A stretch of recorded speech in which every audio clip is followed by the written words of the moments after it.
Okay, folks.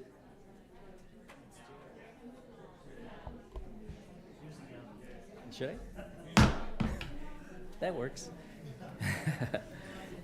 Good evening, everyone.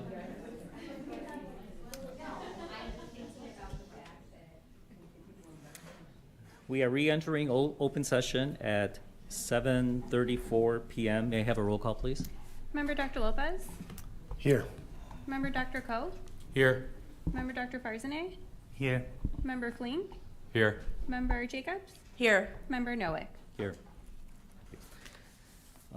There is one change in the to the agenda. We will be removing business item J from the agenda. Please note it. Okay.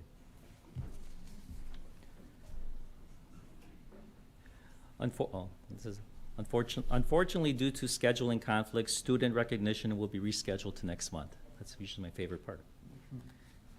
Okay. Now we move on to public comments. Public comment is intended to provide an opportunity to address the Board of Education on matters of concern or interest related to the business of the district. The board has the obligation to provide for public comment within the context of the orderly public meeting. We ask that our audience allow those speaking during public comment an opportunity to communicate to the board without disruption. We further ask that those addressing the board observe appropriate decorum and refrain from the use of disruptive conduct or words. As the board is obligated to, at all times, protect student confidentiality rights, we ask that you not use public comment to discuss specific students or discuss issues that identify specific students. The board is also obligated to address the confidentiality rights of employees. As such, we ask that you not use public comments to address issues with specific employees. The district provides the public with multiple means to effectively communicate student and employee concerns to the district. If you have an issue to raise with the board concerning a student or an employee, please communicate with the superintendent to facilitate a response. We will now proceed to public comments. We will hear in person comments in the order they are received. Each individual will have up to 3 minutes for their comment. The board secretary, Dr. Lopez, will let you know when your time has expired. Public comments will proceed for 1 hour. Electronically submitted comments will be read to the board if time allows. All electronically submitted comments have been provided to the board and posted on the website.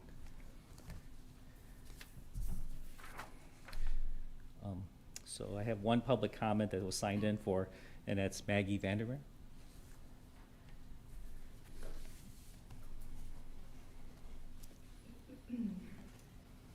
Hello, District 219 Board. My name is Maggie Vandermeer, and I am the parent of 2 students who will attend District 219 schools. As you know, I am a frequent visitor to these Board of Education meetings. I attend these meetings because public education is important to myself, my family, and our community. And these meetings are a great way to stay informed of what is happening at the district. So I'm here tonight to say, David Koh, it's nice to see you, and where were you for the past 3 meetings? It seems to me that I, a busy parent and community member, am here more often than David Koh, an elected member of this body, or as some members of the community now refer to him, No-Show Koh. Koh was a no-show 2 weeks ago for the Equity and Finance Committee meetings. Koh was a no-show in January and December. In 2022, Koh was a no-show on September 8th, August 29th, August 23rd, June 23rd, June 9th, May 5th, April 7th, March 10th, February 10th, and January 19th. In fact, when I go back to the public record and look at all the meetings that Mr. Koh missed, was late to, or left early from, my conclusion is that he doesn't care about this board, public education, or you, his board colleagues. Mr. Koh doesn't care about students, teachers, staff, or taxpayers of Niles Township, the taxpayers that he was elected to represent within this body. Koh is a no-show. I've included a list of meeting dates that Mr. Koh has missed, been late to, or left early from in this handout. Of the last 53 meetings, Mr. Koh has fully attended only 9 of them. 9. That's 17%. I am concerned about the integrity of this board and having school board members who are committed to the important work of an elected school board. I'm here to ask the board if it's okay for Mr. Coe to completely or partially miss so many meetings. Is there a policy that requires members to attend a certain number of meetings within their term? If not, why not? Public education matters, and we need board members who will show up to do the work and make the hard decisions that the position requires. Inexplicably, Mr. Coe is running for re-election to this board in our upcoming April 4th election. Why does someone who doesn't care enough to show up to fulfill his representative obligation even want to be on the Board of Education? What can he possibly gain from running for a job he clearly doesn't want? As a parent and member of this community, I know that I don't want someone who doesn't care taking up a seat on this board. On April 4th, I'll remember that Coe is a no-show. And here's the data.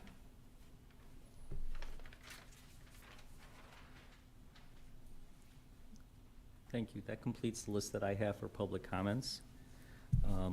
We'll be moving on to our student representative comments at this time. Oh, electronically? No? Thank you. Which one? Thank you. Our first student representative will be from Niles West, Alamira Mustag. Did I pronounce you right? Thank you, sorry. Good evening, D219 board and community. Mid-January, Niles West began its annual process of introducing the next incoming freshman class to the school. Counselors have been busy creating new schedules, and National Honor Society hosted a Q&A session to provide incoming freshmen with insight into what it means to be a Niles West student. Nearing the end of January, Niles West hosted its annual Activities Fair Night. Here, all sports and club had the chance to showcase the highlights of their activity. From Model United Nations to bowling club, there's truly a club for everyone. Hundreds of freshmen had the opportunity to see which activities fulfilled their passions the best. January proved to be a successful month for numerous clubs at Niles West. DECA competed at their annual AREA tournament, where over half the club placed first to third for their individual events. PASA celebrated the Lunar New Year by hosting a night full of games and community. Model United Nations hosted a school-wide simulation conference for all students to experience. Additionally, student government is currently working on crafting appreciation letters for support staff around the school to celebrate Valentine's Day. February marked the beginning of Black History Month. Black Student Union has been commemorating the month with the theme of Renaissance of Black Joy to celebrate creativity, history, and power among the Black community. Currently, Black Student Union has been hosting its very own Spirit Week, which has uplifted spirits throughout the student body.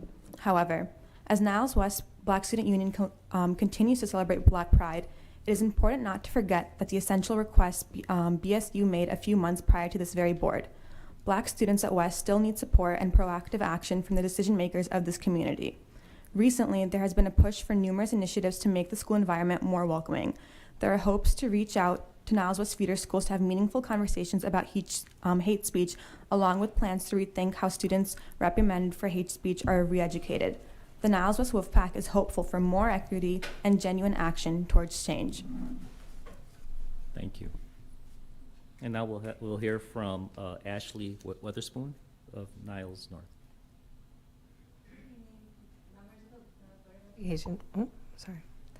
Good evening, members of the Board of Education and District 219 community. Happy Year of the Rabbit. Lunar New Year 2023 fell on Sunday, January 22nd, starting a Year of the Rabbit. Chinese Club, VSA, and PASA collaborated this year in the Commons to share the history of Lunar New Year, played games, and participated in some fun crafts. In honor of Black History Month at Niles North, a calendar has been compiled to showcase the legacy of Black Greek organizations and highlight the Divine Nine.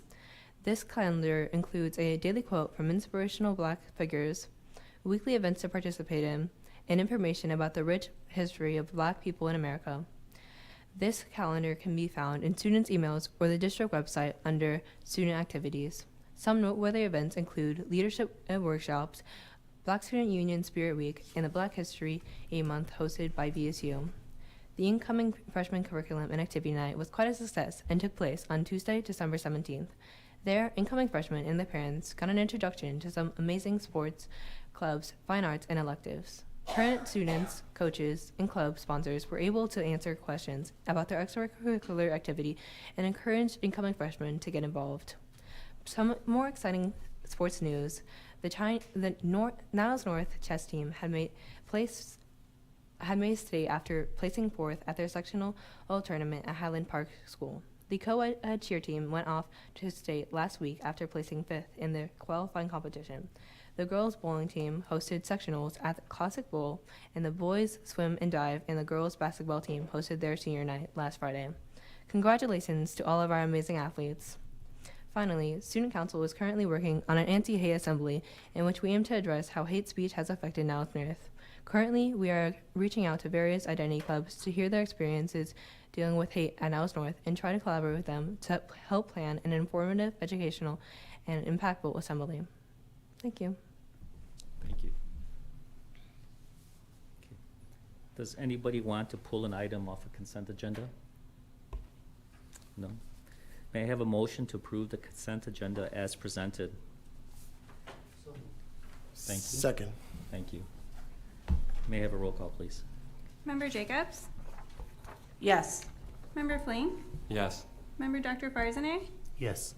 Member Dr. Lopez? Yes. Member Dr. Koh? Yes. Member Noack? Yes. Okay. May I have a motion for the Board of Education to approve the revised NSERV intergovernmental agreement as presented? So moved. Thank you. Second. Thank you. Discussion? Yes, thank you.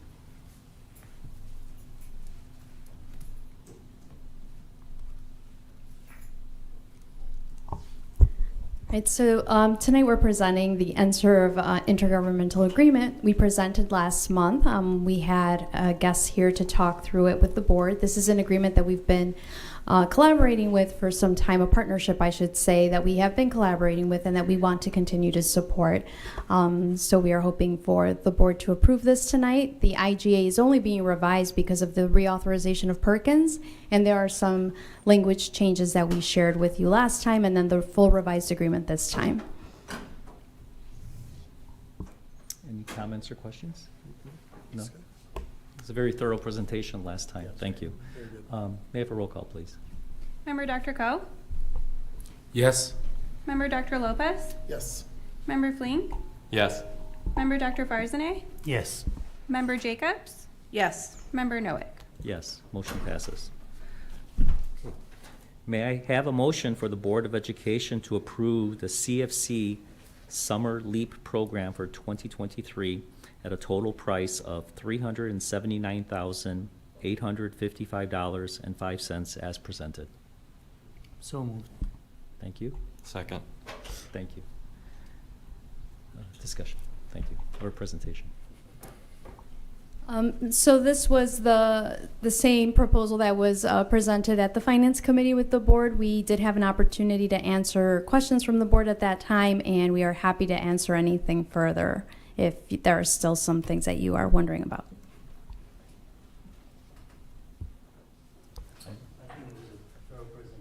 Yeah. I agree. It was a very robust conversation. I think we covered all the issues at that point.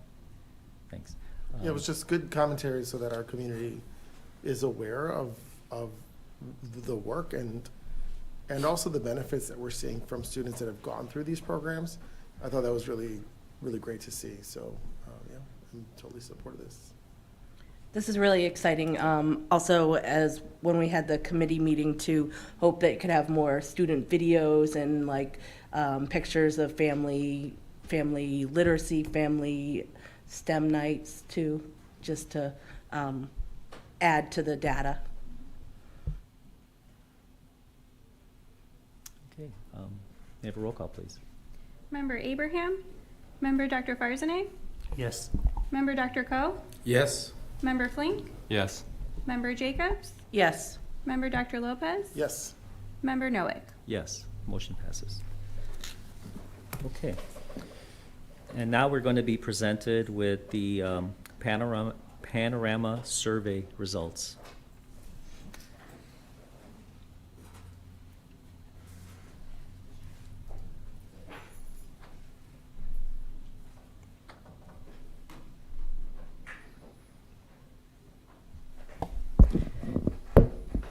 Good evening. Hopefully, Melissa, you can get that PowerPoint up and running.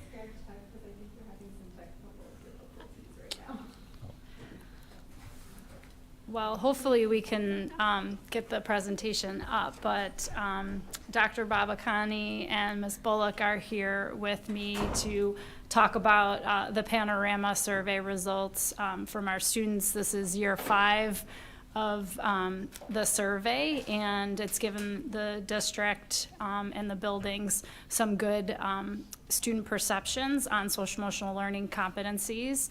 And so that's what we're hopefully here to at least show you. And if not, we will obviously walk through some of the results that we have seen.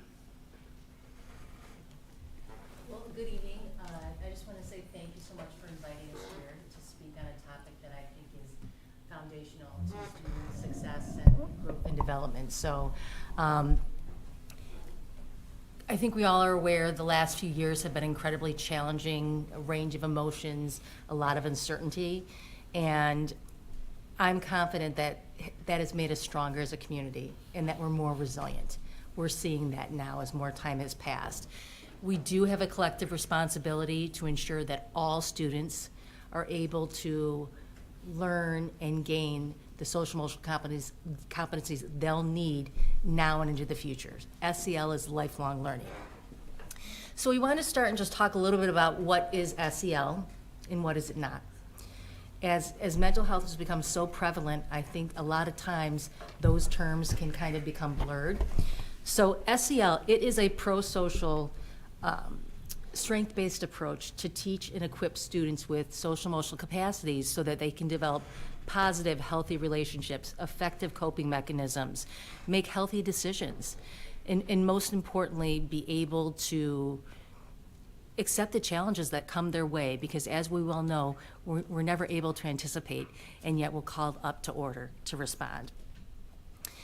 So when we think about SEL, as I said, it's strength-based, it's positive, it's proactive, it's a preventative approach.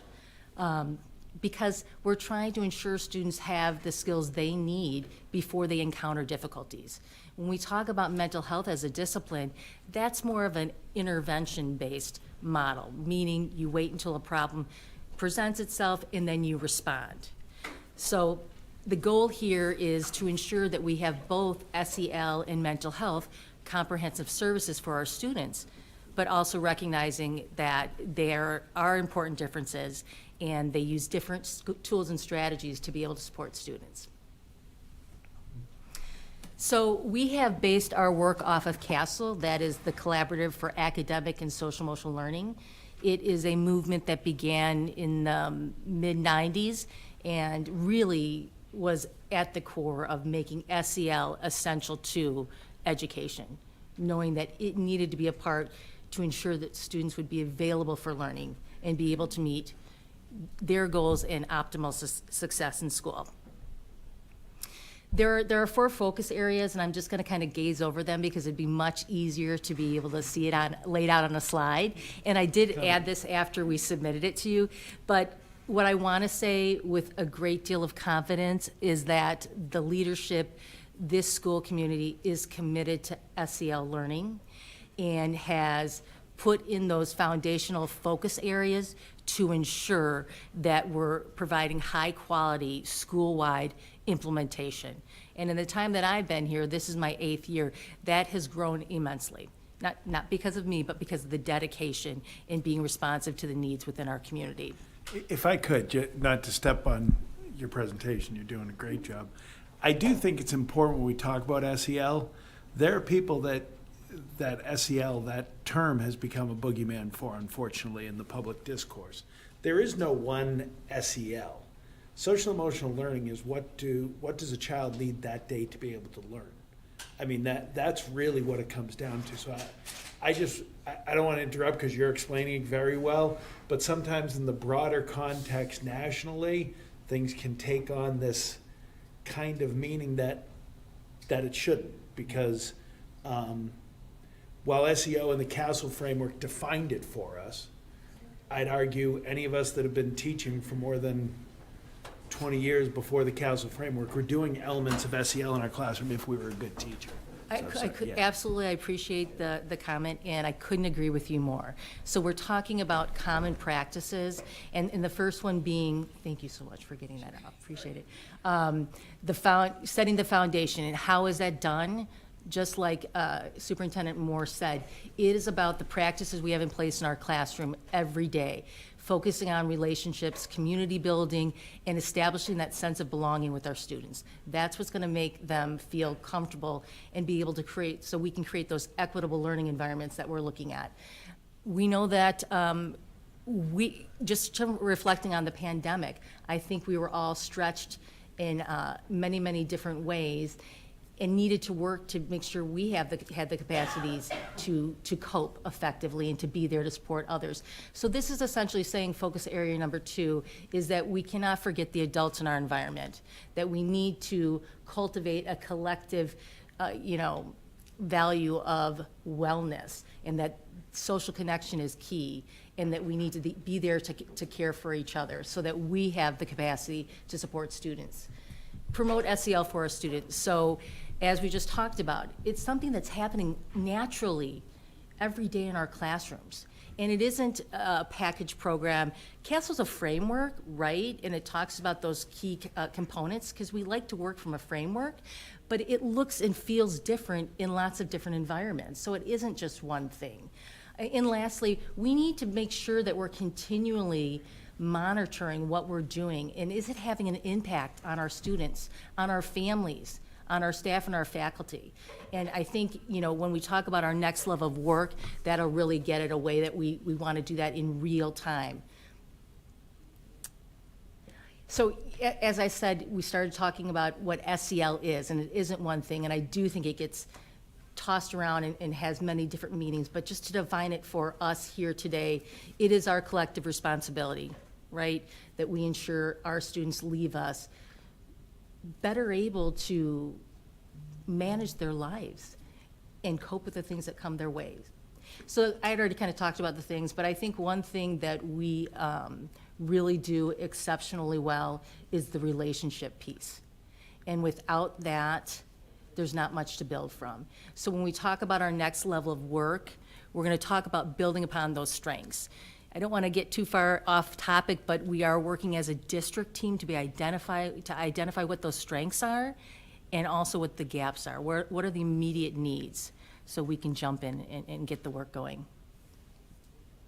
These are the competencies that we're measuring through the Panorama survey.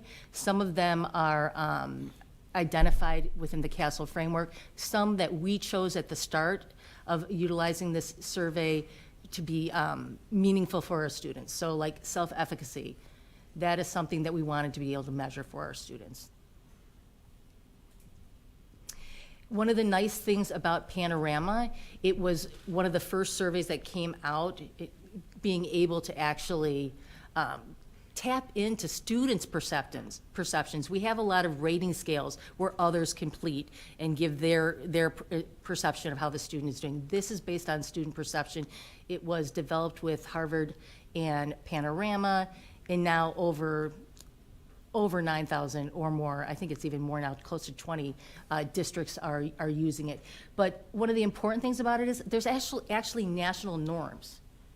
Beyond just knowing how you're doing within your community, you know how you are in relation to the rest of the country, which during the pandemic is really important, and coming out of the pandemic. And what we'll find towards the end of this presentation is our students are resilient. Their perception of their ability to cope and their capacity, their growth in the area of these capacities has grown. All right, thank you so much, Laura. So, before we make this transition, I think it's important to just quickly recap, because we're about to get into some of the metrics. And we've established what SEL is, what our focus is, and what the competencies are.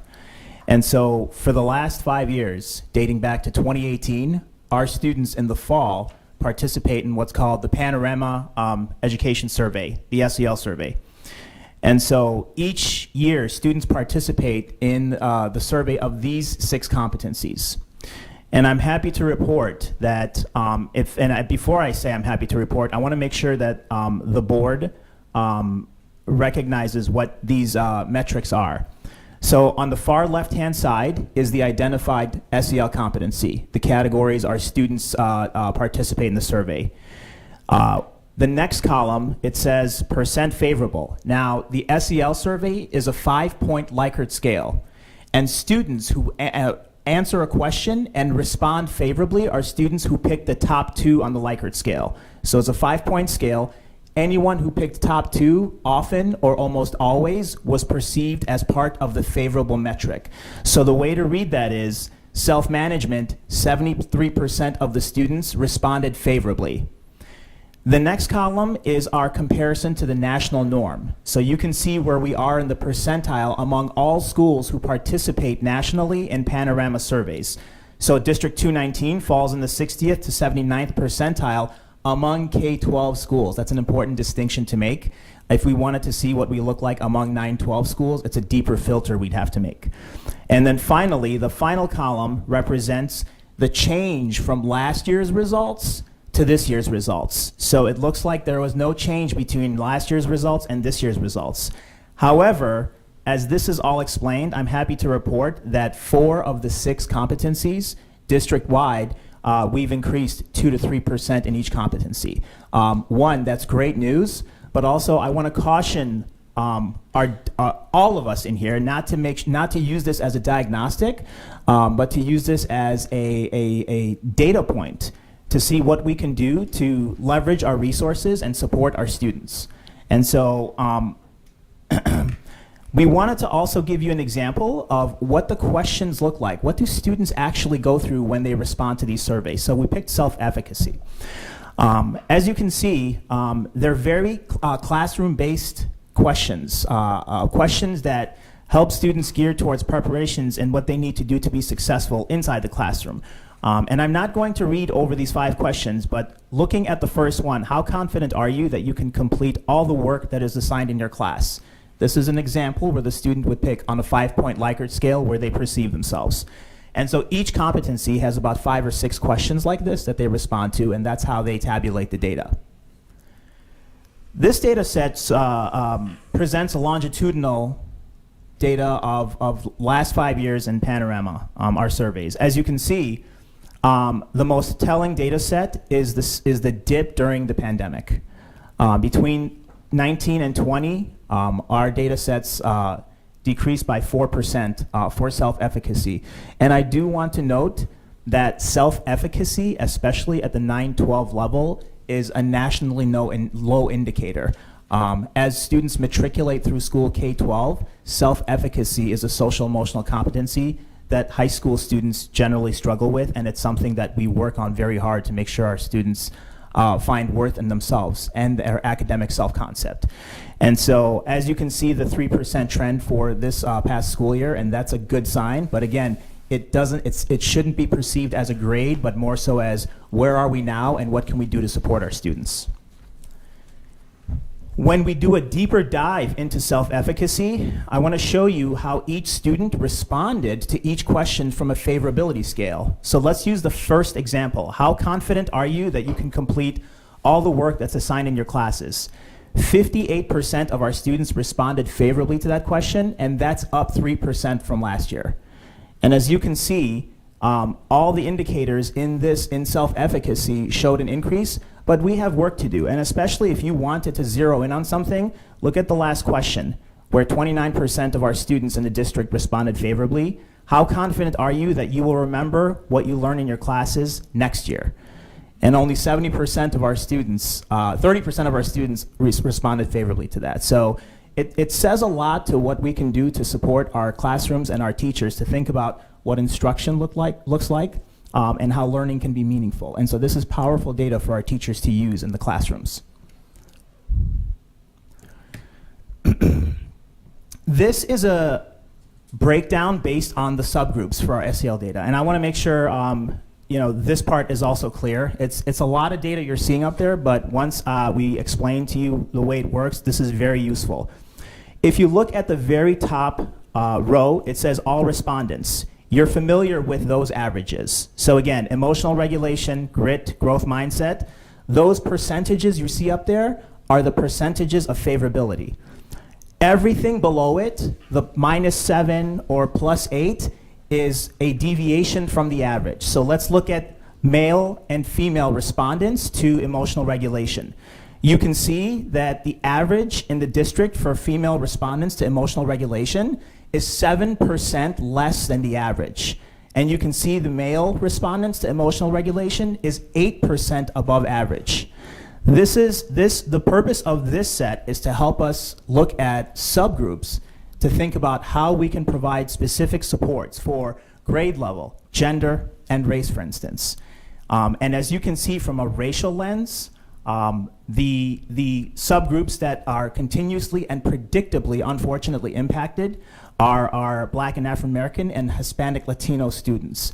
And this is important because SEL also allows us to look at each student's individual response. So when you look at race and subgroups, the question to an educator is, okay, I see those subgroups.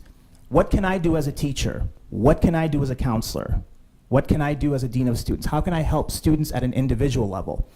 Each student has a report generated like this, where we could see their ratings based on a 1 to 5 Likert scale and what their average is.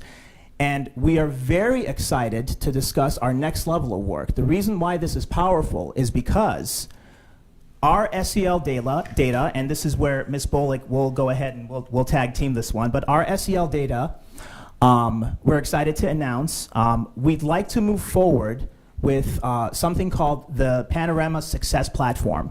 It is an integrative data platform that Panorama offers, in which it harvests all our grade data, our attendance data, our behavioral data into one platform, and also includes the SEL data with the surveys. Why is that important?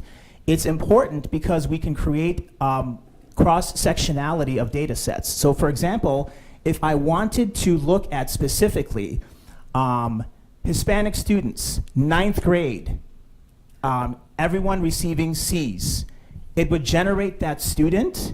And I also want to make sure from an SEL set, I want to target students specifically in self-management.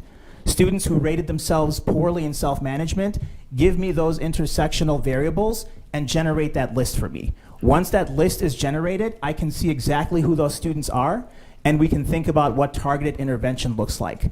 Now that is an intervention at the problem-solving team level. For teachers, this is limitless data that they can leverage in so many ways. And one way specifically, if I am thinking about delivering a lesson in class and it requires intense collaboration and conversation within groups, then I'd want to know which of my students have the ability to have a high sense of self-management, and those who don't, I might want to think about how I can support those 3 or 4 students that where I leave them in group work to engage in these independent tasks.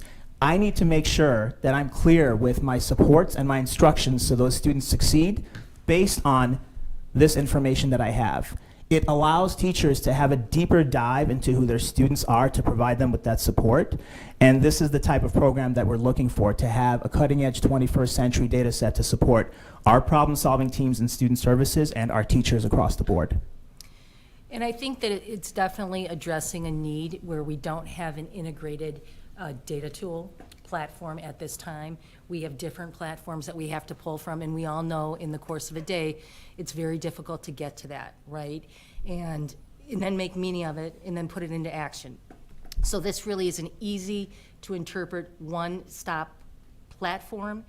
And the other part about it is it has evidence-based, research-based intervention practices. So when you drill down, like Dr. Babikani just talked about, you can also, here's the cohort of students that we want to target. Here are some of the things that we can do that we know are effective and meaningful and will have a positive outcome already embedded in the platform. So essentially, we know how incredibly hard our teachers work, our counselors, our social workers, our psychologists, our school community. I always say, let's work smarter, not harder. And if we have something that's going to help us be more effective and more efficient and have higher improved outcomes for our students, then it's something that we need to take seriously.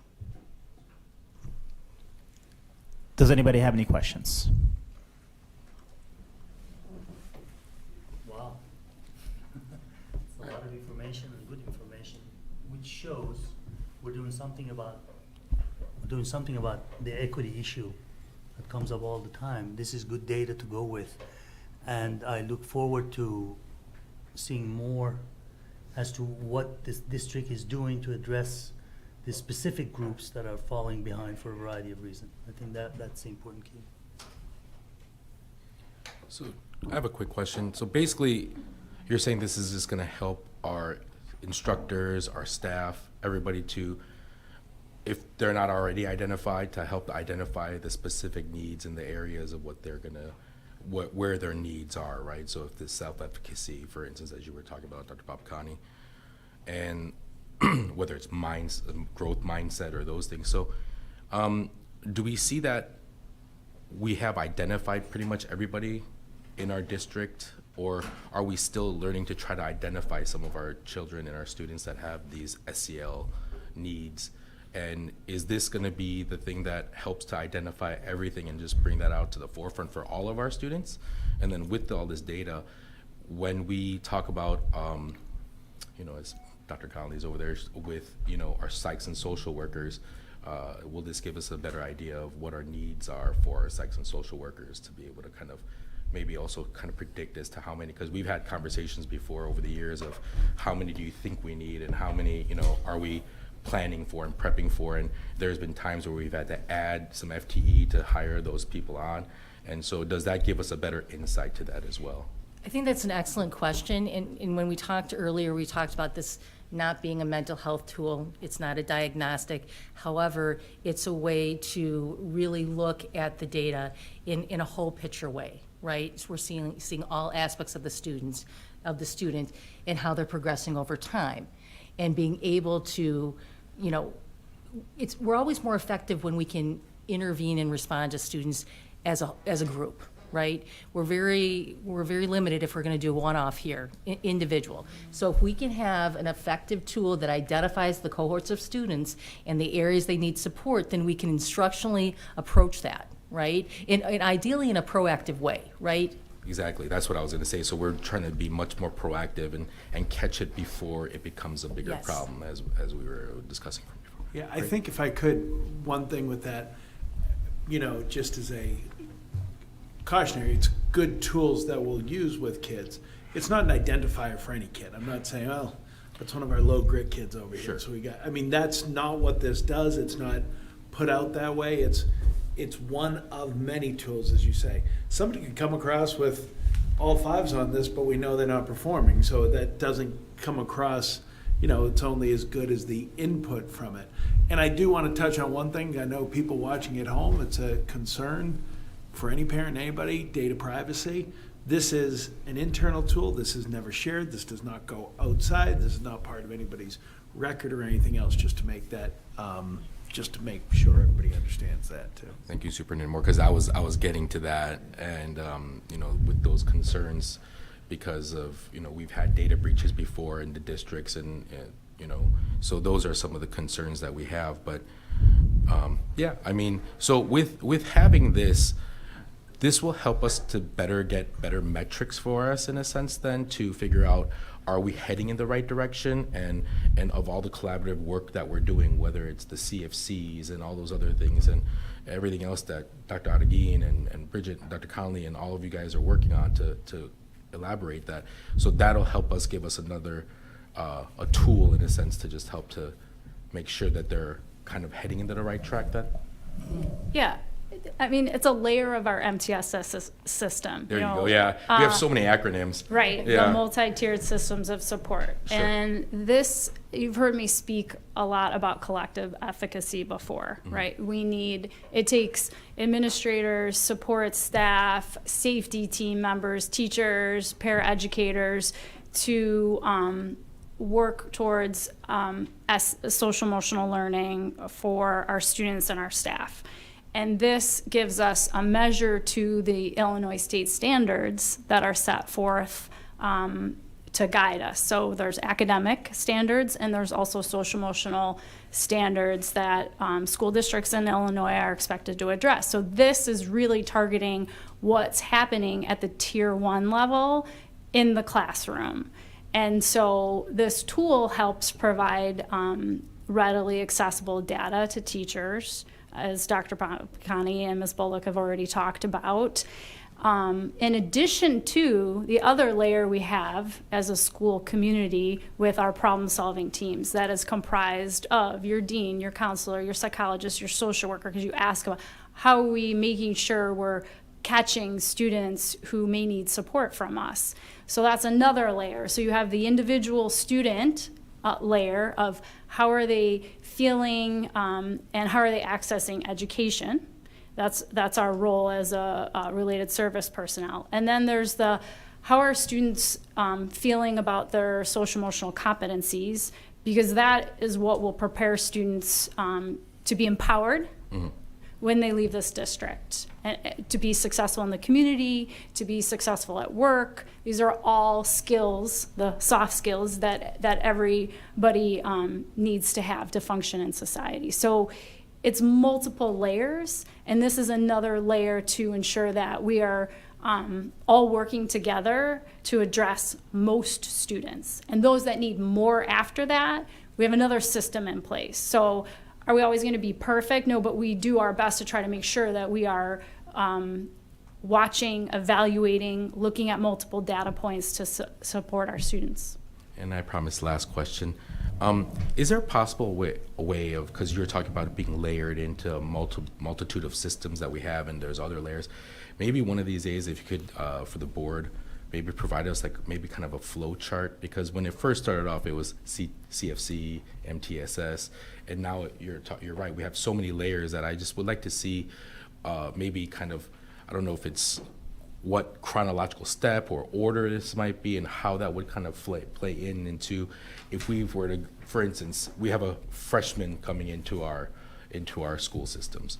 We already have their records and everything else, and that was how we did it old school. But with the newer technology and the newer advancements of what we're doing, I'm sure we have a process when we have a student with a 504 or IEP, right, that we're going to come into that and say, hey, these are the things that we want to address. We don't want to have you fall through the cracks per se. So is there something that we know or that's written down somewhere where we have, okay, this is kind of step 1, 2, 3, or this is like, 1A, 1B, 1C, and then we kind of move on, just so I can get a better idea. Because as we start getting into this, and I'm a layperson in education, so it would just be, I think, help to, for me especially, I can't speak for the rest of the board. I know there's a lot of college educators and professors here and stuff. So, but for me, it would just help to get a better understanding of how does that kind of fit along our systems, and where do we see that playing into play, and how that actually gets utilized. The most illustrative scope and sequence, board member code, to address your question. So I think the next opportunity we'd probably have is next year's panorama results, for instance, would be the continuum of our MTSS interventions. So something we can do that will be more illustrative for board members is to give a snapshot of how this integrative approach works within the construct of classroom instruction for all, group instruction for few, and one-on-one or one-to-small group instruction for even less than that, and what the impact is for them. So we can present in that construct to create a visual scope and sequence for the board in the future. That'd be great, because we're always asked, what are our metrics? How are we measuring if it's a success or it's a failure, or how did we go about that? And so, that's just something that I know you guys are always having that, and you guys always do a great job of providing that information. So yeah, I appreciate that, and that'd be great. So we'll wait for next year to see how that goes. Thank you. I have a question to clarify, because in the last survey we only had 4% of students who responded. How is it, because I thought that it was told to us that you can't force somebody, so what would happen if a kid doesn't want, or their parents don't want them to be a part of this? How does that then impact their student profile and the guidance? And then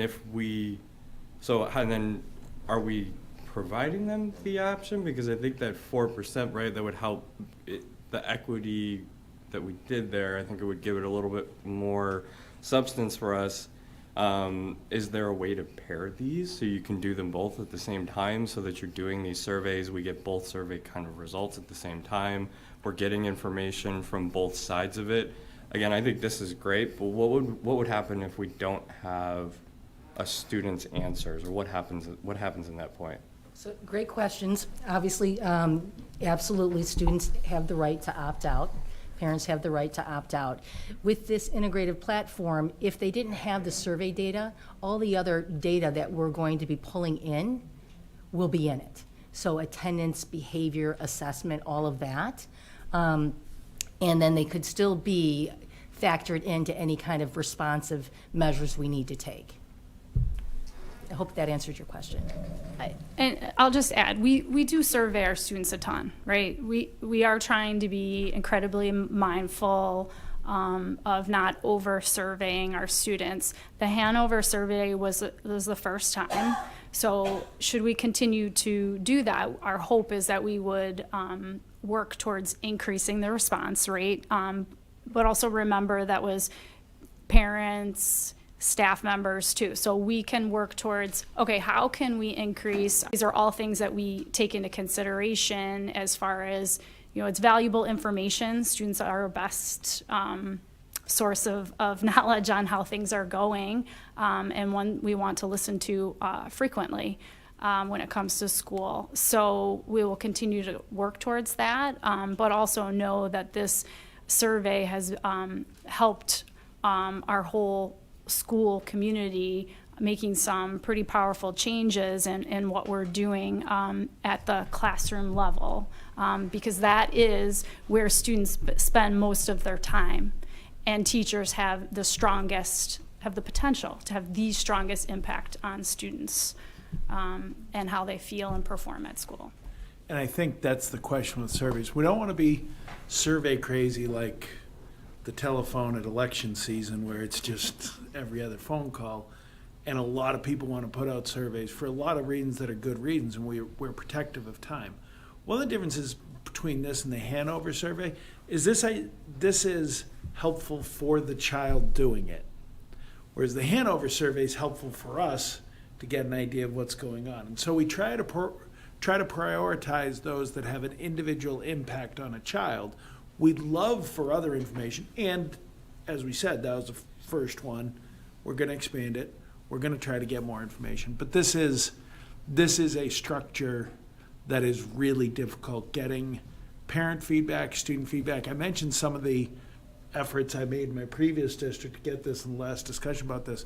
And I should have said the reason we did is because Connecticut ties teacher evaluation and principal evaluation to parent, teacher, student surveys, and we still got horrifically bad percentages of, which I thought was horrifically bad, and then people were like, no, that's what every school in the state gets. So it is a struggle. Can I just ask one question? So first of all, I think this is great. I think the way I'm understanding this work around emotional intelligence is that this district isn't approaching this as sort of a course or class that you have to take, but rather it is a macro level mindset on emotional intelligence that cuts through all of our disciplines so that every single teacher in our district can see and feel and respond to, self-management or empathy or self-efficacy or grit. I think that that's powerful because there are districts out there who will just purchase a curriculum for a program for a class and then just be done with it, whereas we believe wholeheartedly that is a universal approach to how we educate all children. So kudos for that, and if I misunderstood that, correct me. But that's at least how I'm interpreting this. I am curious about knowing that, I think if I was a classroom teacher and I could leverage these data for how I might work with my groups around, self-management, and I think that just reflecting on this, that could be really helpful. Plus, if the tool gives me some tips and tricks or strategies, even a plus on that. Sounds like it does that, which is really cool. But I'm wondering about the laggy time of the data. So okay, it's Valentine's Day, and emotions are wherever they are. I don't know. It's just, and how that might impact how I'm thinking about my instruction planning, et cetera. Just curious about what does it feel like for a student to input this? Like, I'm inputting this into my phone or into my D2L shell, and then is that every a month or every other month or once a term? And so, for a teacher to understand the true pulse of these emotions in the moment, that's sort of the question I have. In an ideal world, we'd love to have a pulse on where our students are as often as possible. But as you all know, the Panorama survey is incredibly expensive, and it's a late September, October survey that we administer. Now, to your point on getting the pulse of where our students are, it's also important to know that the longitudinal data that we have also provides some really good information for our stakeholders. What that means is, aside from our incoming 9th grade students, other cohorts will have 2 or more data sets built in. So for me as a teacher, if I'm thinking about whether I'm teaching English, math, social studies, I'm thinking about my units, my task, how I'm going to design, what my activity will look like. If I'm teaching a sophomore, junior, or senior class, more likely than not, 80% of my students will have 2 or 3 data points that'll give me a snapshot of the type of learner you are. And so with that stated, it gives me an understanding of the types of conditions I need to create to go about the day's activity, knowing that I have some longitudinal data on my students. Just 3 iterations, and then I'm inputting it on my Chromebook. When am I actually doing the survey? Just for one time? So, yeah, so it's an annual survey. We do have the potential to do it, both semesters. That's something that we can explore in the future, but we chose to just do it one time initially, and it's 40 questions. It takes about 15 minutes. It's quick. Students have the option to do it on their Chromebook or phone, whatever. So, and there's information shared. They have a clear understanding of what the rationale is, and we've been doing it a while. I think it's become a familiar part of what we do, and it's meaningful. And it's a benchmark for us, right? And we could consider benchmarking again, like Ms. Bullock said, in the spring. But we're also piloting certain things that give that pulse right then and there, in particular at North right now with our 9th grade students. That has a lot of promise. And that, hopefully, we can expand across the district, and that would give us another, and that's really more of an intervention, and giving you that direct pulse in the classroom on social emotional well-being of our students in conjunction with Panorama will help triangulate, are some of the things that we're doing working? And that's also not to take away some of the things that classroom teachers are doing today and tomorrow, taking a pulse of the students on how they're doing when they walk in the door, right? Even just informally. That's right. I've seen how are you feeling wheel, or you move your magnet, or in the moment of instruction as well. So that's great. That's good stuff. Thank you. That's helpful to understand how it's being used. This data is extremely important from the private sector perspective. When I hire applicants, 2 of the elements that I typically look for is try to determine their level of grit and their level of self-efficacy. And I find it continuously, if they, in my mind, in our discussion, in how they handle themselves, if they do well in those 2 areas, they're exceptional employees. And I think that kind of got me a little bit upset to see that on those 2 areas, compared to others nationally, we're in the 20 to 39 percentile. I think that's very low, and I'm just concerned about that.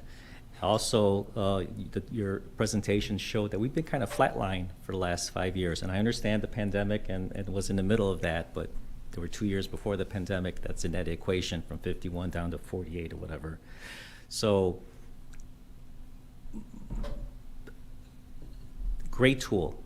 But what I would like to know is there a way that we could look at freshmen in 2019 compared to their scores as sophomores in 2020 to their scores as juniors in 2021 to 22 to see if what we're doing is actually helping those students? Are we giving them the goal setting and encouraging them to think long-term planning and all the things that are necessary to accomplish this.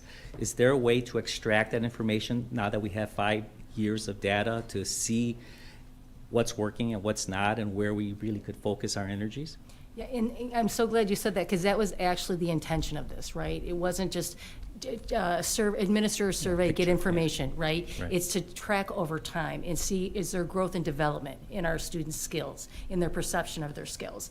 So with the platform, we will have all of our data for the last 5 years integrated into that. So we will be able to manipulate it in that way. That's fantastic. I think that will really shed a lot of light in terms of what things that we're doing to help our students establish powerful, social and emotional learning skills that they'll use forever, right? This is a skill that when they graduate, they'll use for the rest of their lives, and yeah, so keep it up. And I just want to make a distinction, board member Noack. The percentages that you see for national norms is a K-12 comparison. Once you click on the competency and you filter out the K-8 students and look at self-efficacy just at the high school level, the percentage of national norm is significantly larger when we're comparatively to 9 through 12 students, just to make that distinction. So next time, share that with us. Okay. Thank you.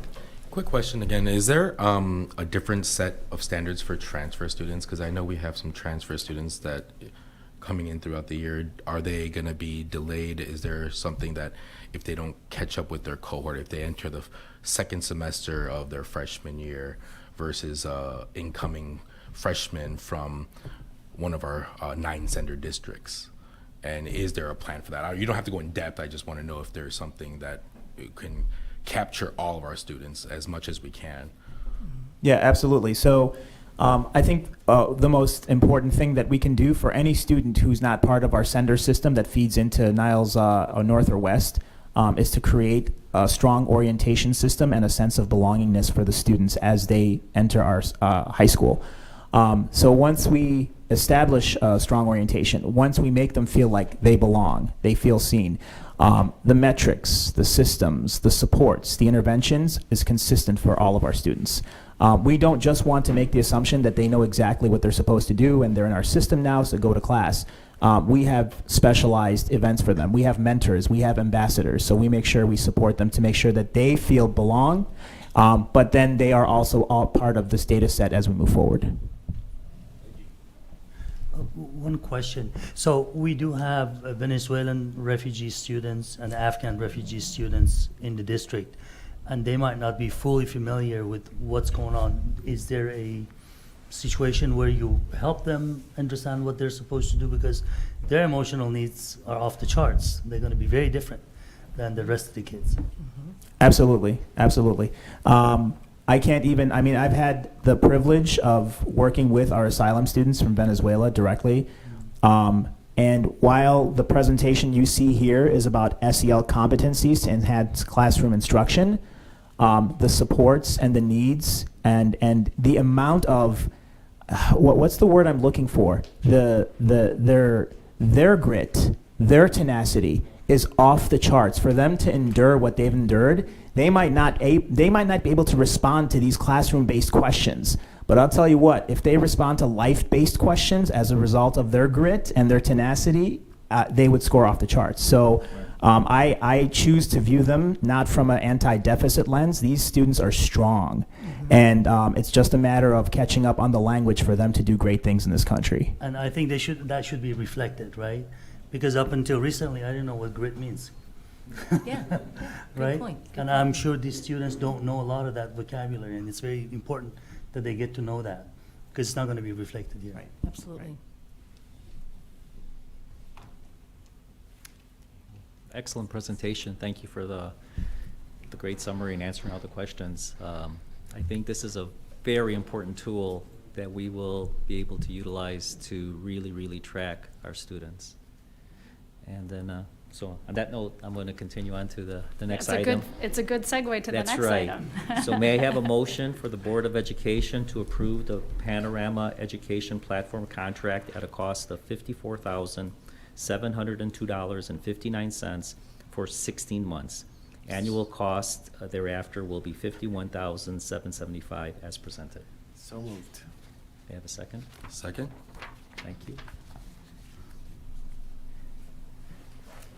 And then just a point of clarification, the 16 months allows us to pilot and play and roll out. I mean, feel free to jump in, but it allows us to be able to, we wanted to do this a while ago, actually, and then the pandemic hit and we had to onboard Canvas. And so we could not do that to our teachers and our staff, say, learn Canvas. P.S. We're going to go remote for a while and also try to learn this new platform. So it was on pause, and so the time is right for us to allow our teams to play with this platform, to get training from the group, and then it allows us to maximize all the tools and resources available, which is why you see a different price year over year with the Panorama platform and survey combined. I don't know if there's anything you guys want to add. No, that's exactly it. So it essentially means that after we've agreed to move forward, we're able to get to the work and do it now in preparation and be able to pilot this semester, but be ready to onboard our staff in the fall at the start. I was just curious, is there a K through 8 version of this program? There is? Oh, yeah. Do we know if any of our 9 feeder schools utilize it? I know a couple on the west side have expressed interest, but none of them use the Panorama platform. Okay. Because I'm a firm believer the earlier that we could throw in interventions, the better for our students. So, especially if they use a common platform that uses comparable data. Well, since we do CFC with combined 2 districts and NTDSE, is there a way, because I usually understand because the sender schools have a much smaller budget, certain things they couldn't have, when we were doing our math things, and for instance, they couldn't do the same programming. Is there a way that we can maybe co-op together? Because remember, Nowick is correct in the fact that he's stating the sooner we can get this preventions in and to do this, the better it is for our students, right? So is there a way, at least with our CFC joined groups of our 2 districts, that we can kind of have that conversation maybe, or talk about introducing it? Because you guys have noticed too that before we even started doing all of this, Dr. Conley, you understand, we were doing, remedial math, remedial reading up all the way to junior, senior year, and that was the prevention of trying to do that and get them college ready or career ready to that point by the time they graduate high school. So the faster we can onboard something like this and bring this in from our sender districts, and they learn that as a basis from there, and it grow in and expand it, I think that would be a great idea, and to see if we can even have that conversation with the communities that we already share it with. Sure. I mean, obviously, I don't want to speak for the CFC Sure. team, but I think it's certainly something that, they It just can. felt like she was there because They I see her right there. They can discuss, and I don't know all the different platforms they use with respect to tracking interventions for students, because that's really also what Panorama's platform that we're asking for is giving a platform to say, here's the student, here's the intervention, here's the data. Are we making progress? Are we not? Do we need to change something? It provides teachers with real-time data. It syncs our data along with the social emotional data. So I don't know exactly what some of the sender districts are using. We are required by law to monitor interventions for students, track them, and making sure we're putting supports in place prior to identification for special education services, but it's certainly something we can discuss with them. Yeah, go ahead, Sandra. So with our sender districts, we do know that they also have NTHS systems. They are also all addressing SEL because those are part of the ISB state standards, and that's work that they're doing as well, just across the board. While we can't say they're using Panorama or they're not, or what system they're using, they are addressing this as well. In terms of the IGA currently, just for the board, and you all know this already, it's a focus on STEM and literacy, so that would have to be a conversation. But thank you for. No, sure, because we understand we have to kind of get to one common ground, and 4 years is great to have it, but if we could have it for 8 years or 6 years and start them, maybe not off in kindergarten or first grade, but even in junior high and sixth grade, just to get an understanding so we can kind of see, and it's not just for the social emotional part in learning, but it could be red flags that we're kind of looking for as well, and to kind of be able to see some of those things that we can all be on one page, right? Because if everybody's using different systems, but they all end up coming to us, that's where we get this lack of communication and miscommunication sometimes to not understand what their needs were. Well, I will just emphasize what Dr. Arguin said, is that the sender districts work really hard on transitioning the students to the high school. Their teams meet with Our teams. their teams at the problem-solving level, counselors, psychologists, social workers, and protecting student information is always at the center, but making sure that whatever support students had at the sender district formally continues, if appropriate, at the high school. Certainly if students make progress and are making a ton of gains and they have demonstrated a lot of skills and growth, then hey, we'll support you from afar. But if we need to continue to support an intervention that a sender district had started, we do a lot of articulating, and they communicate frequently with us on what they've been doing and how we can support the student as they transition. So I don't want to have the board or the community think that there are gaps that we're seeing. They certainly Well, sure. use systems I that work don't for them. mean to say that there's gaps, but I mean our goal is to always, like, we're not comfortable with where we're always at, and we have room to grow always, and so it's always a constant evolution and a growing process as we grow.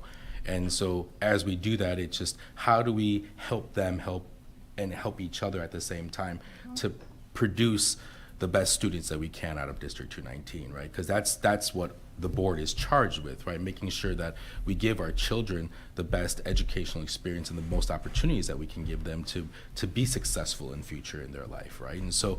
And that's just all we want to make sure that we're trying to get there, is not saying that there's gaps, but how do we just maybe communicate that better? And it seems like we're already doing that, so, and just not seeing the ball drop here and there. Because I mean, it'll happen every once in a while, but beyond that, I guess it's gotten so much better over those years doing the NTHS and everything else that we've added on and embedded into those layers that you were talking about. And that's why it would be really great to get that flow chart to see how that actually kind of flows along and go from there. Thank you. If I could, it's a good question with CFC, and it's something we can investigate in terms of if there's a bulk cost savings to go forward with it. One of the things we'll look at, and I mean, it's part of my philosophies that I've talked about since you've all known me. This sounds like a great program. I'm familiar with in other places. This looks like it's going to be a great thing. And we'll measure how much it's actually being used. And if it's not, we'll either say, why, we'll talk to the leaders, why aren't teachers accessing it? We'll talk to teachers. And if it's not something that's effectual, we're not going to spend $50,000 a year on something that doesn't give a bang for the buck. And that's my only concern with, I'd be happy to offer it to CFC, but that would be something where, okay, is this something just coming from above that's never really going to be looked at?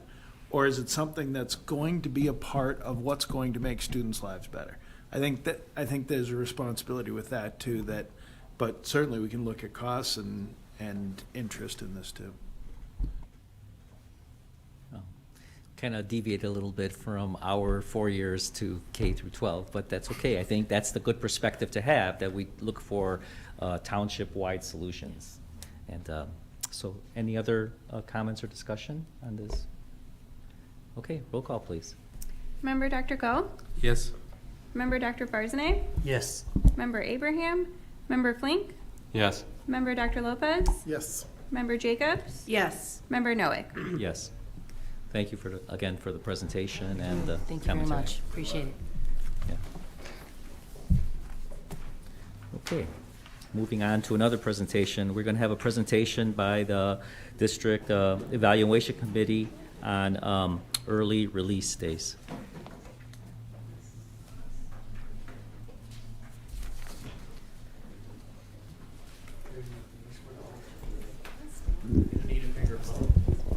Uh-oh.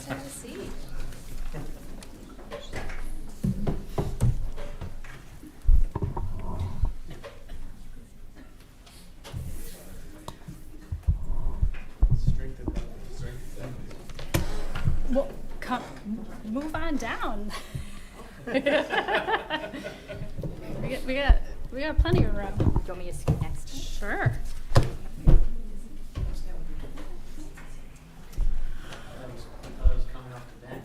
No, you're on the floor. You're up. Well, I like to talk tonight. I don't know how that happened. I drew the short straw. But we are here to talk to the board about a weekly early release proposal. For some of you, this is not the first time you've heard a proposal for teacher collaboration time. For some of you, it may have been the second or third iteration.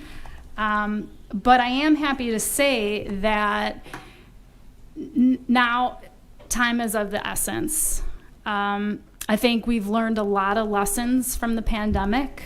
We had a weekly collaboration time that the outcomes have shown have had a tremendous impact on our students and our teaching. And I think we would be unable to hit our strategic plan in the way we want to hit the strategic plan. We are unable to address some of the things that you have heard in public comment and at board meeting after board meeting about addressing some of our equity needs. I know in our last month's board meeting when we presented on the Hanover dashboard and equity scorecard, a lot of the board members said, well, this isn't new data. We've seen this before. So now what? In order to make any changes, we need to look at things from a collective approach. You heard me talk about that with NTHS, about collective efficacy. No different for teacher collaboration time and student learning. If we continue to do the same thing, we will continue to see the same results. And we have a definite sense of urgency at this point to make some changes. So you see the folks on the floor who are so grateful for their time tonight. We comprise the district evaluation committee. As you can see, I won't read everything, but as part of our collective bargaining agreement and school code, we have a district team that works on compliance and procedures as it relates to teacher evaluation. Myself, Bridget Connolly, as a member, my colleagues in the administrative world, Dr. Argine and Mr. Kim. And I'll let my nice colleagues over here introduce themselves. Hi, thanks for letting us present tonight. My name's Katie Weston. I teach social studies at North. I'm also vice president of the NTHS. My name's Michael Graham. I'm an English teacher at Niles West. And I'm Amy Kay. I'm a math teacher at Niles West.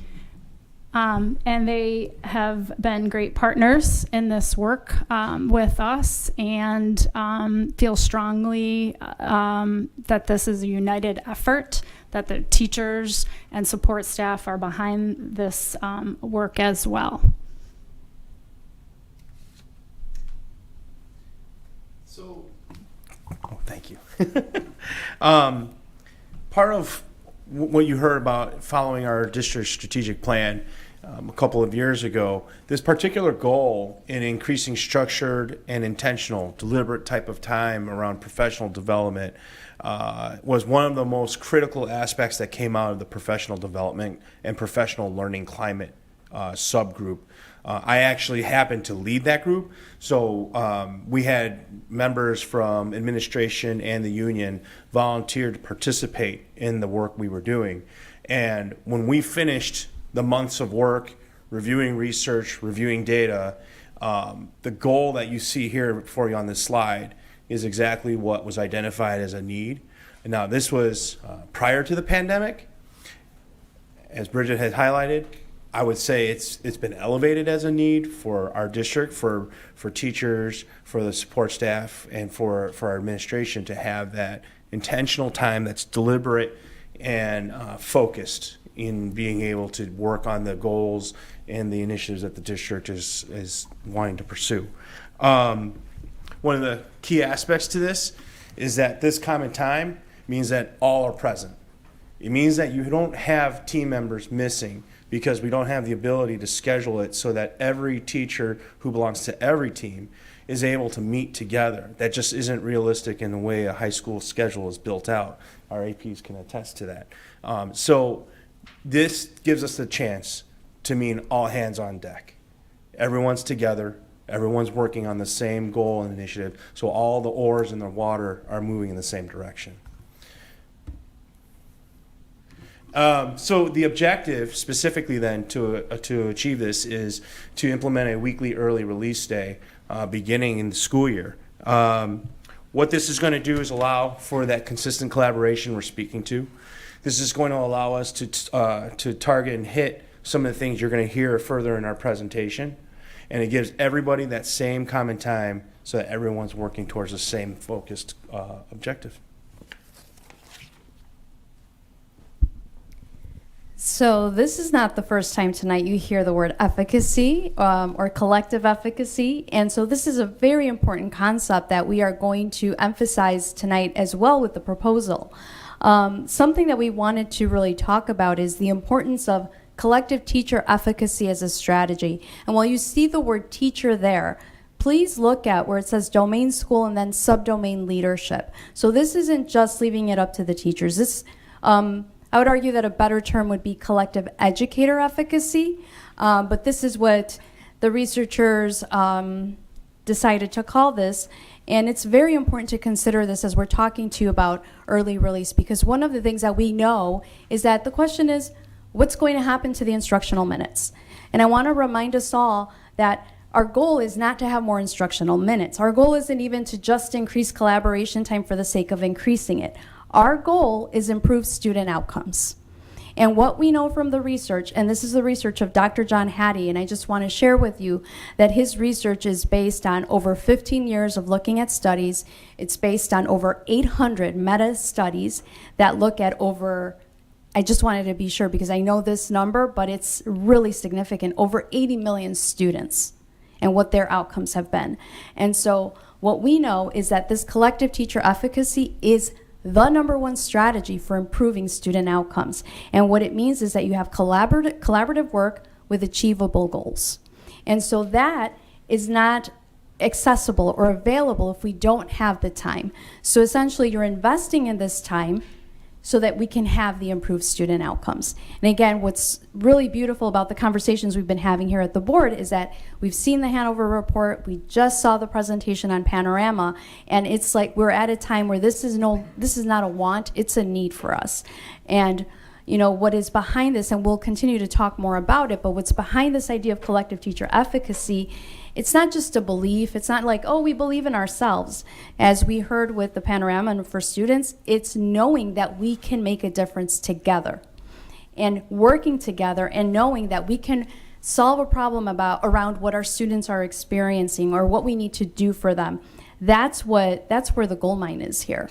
And so in order to be able to accomplish that, though, we do need the time.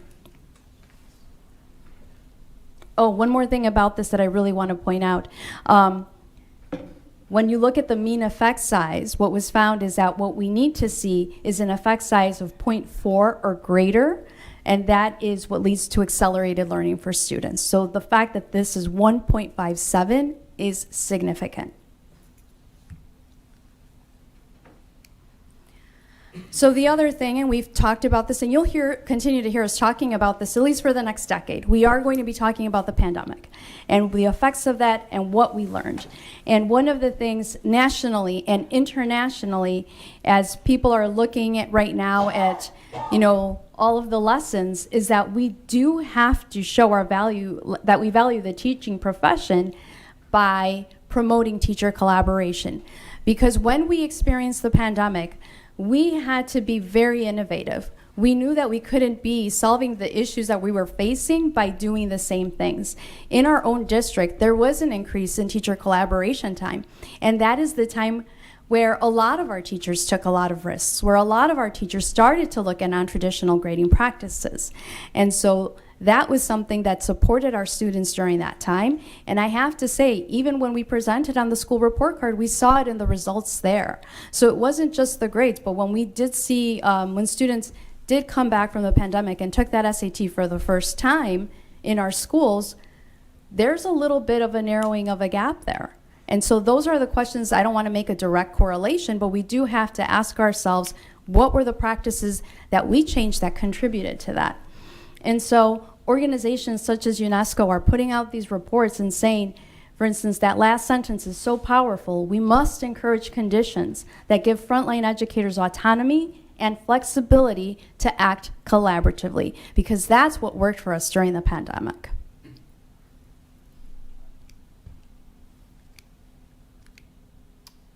So the union is really excited to partner with the administration on this proposal. We've spent a significant amount of time developing a survey that we administered to all teachers. To give you an example, you can see one of the data points up here. We were able to receive 292 responses from teachers, which is roughly 75% of the faculty at 219. So we feel like this is a very representative sample and represents the views of, we had good participation, as you can see, from our Bridges, Central, North, as well as West faculty. The union, the way that we developed the survey and administered it is that we solicited teacher feedback specifically on how regular weekly professional development time would impact our instructional planning, and also how might it impact our students, both in terms of benefits and potential adverse impacts on student learning. It measured teachers' views with both quantitative and qualitative metrics, and it also gave teachers an opportunity to measure the intensity of their feelings utilizing a variety of Likert scale questions, as well as an opportunity to provide anecdotal examples of how additional professional time would benefit their specific discipline, may specifically impact the work that they do with students, since there's not just this like singular day-to-day for how we interact with our students and what our various students need. And then, as I mentioned, respondents were represented by all the buildings and all of the disciplines. West was higher. Yes, that's true. So as you can see up here with another data point, you can see that overwhelmingly the data shows that teachers believe that maintaining the current amount of time is insufficient. Tonight you've received a lot of information about the Panorama survey. You also received information at the last board meeting from the Hanover study that really demonstrates to the points have already been made, the need for why we need to have additional collaborative time to improve student outcomes. One of the things that you can see up here too, and this is just a small sample, but you're seeing that across the board about 18% of faculty strongly agreed with the statement that we really do not have sufficient time in order to achieve these outcomes. In addition to the quantitative data that you're seeing, teachers also provided overwhelming anecdotal evidence for why the current somewhat irregular, and even though it's published in the calendar about when the late starts will be scheduled and when institute days will be scheduled, not having regularity makes it difficult to really meet on a regular basis, develop those PLC goals in a meaningful way. Rather than being able to meet just once a month or once every 5 to 6 weeks, it gives the ability to reflect on the goals together and really work towards a longer term vision to achieve the district's strategic goals. In addition, given the current schedule, as mentioned before as well, it's very challenging for teachers to meet in a collaborative way. For example, I teach civics, and I teach it during periods 4 and 6, which if my colleagues don't have the same free periods as me, it's very difficult for us to collaborate in course teams.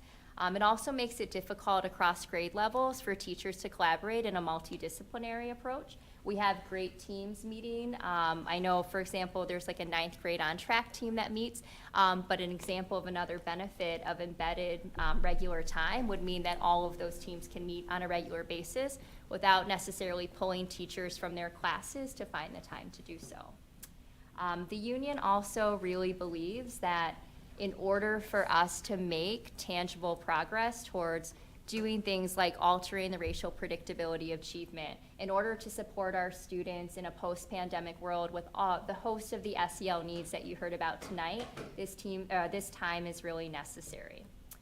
The last piece too, before we go on to the next slide, is that I did want to share with you that when we surveyed our members, there was no statistical difference between if teachers found it to be more or less acceptable for a late start or an early release proposal.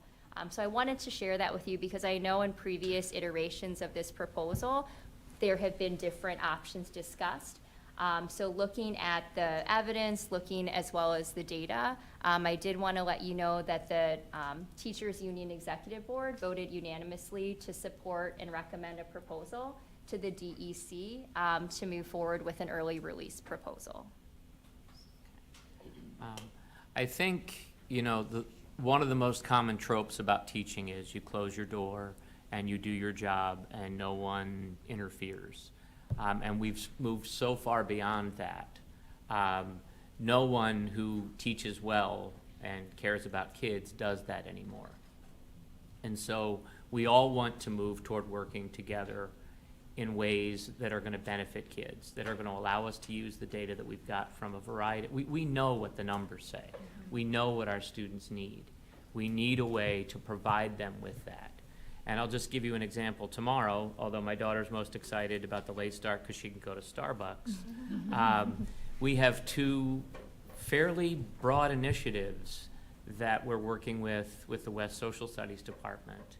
And we don't have nearly enough time. We're going to be scratching the surface of what we would like to do. And then it will be done piecemeal. And I hope that you all know that the teachers in this district commit to our students beyond the school day in ways that don't follow the schedule.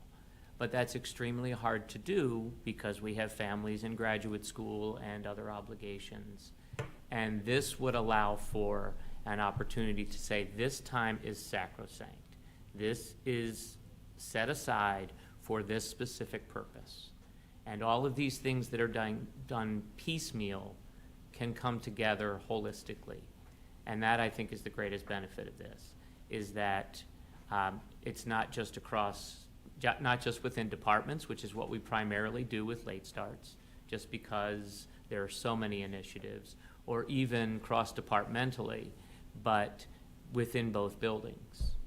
And that's one of the things that's lost is we don't have time to work with our colleagues from the other building on a regular basis. It's just there's too much, and too little time to get back and forth between buildings and do what needs to be done to get ready to teach our students. And so we really need to view time differently. We've come to view time differently in our classrooms. They don't look like they used to. When Dr. Lopez and I worked together years ago in a classroom, it doesn't look like that anymore. And the place where we haven't adjusted the time is collaborative time among teachers and administrators. And we're all in this together. And this is really, it's time to put our oars in the water and start moving, so. So I won't read all of these bullet points, but I'll highlight a few. Consistency for students, knowing every week there's an early release on this date. The other thing I'll highlight is the alignment for the entire district with a focus on student growth.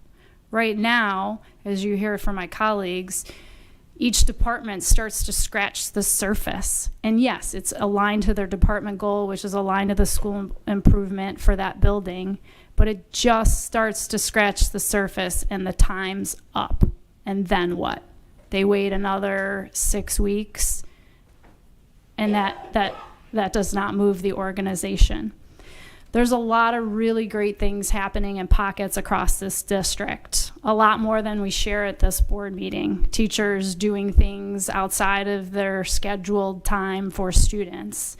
There's a lot of different initiatives we're doing as a district, whether it's equity or restorative practices or crisis prevention training.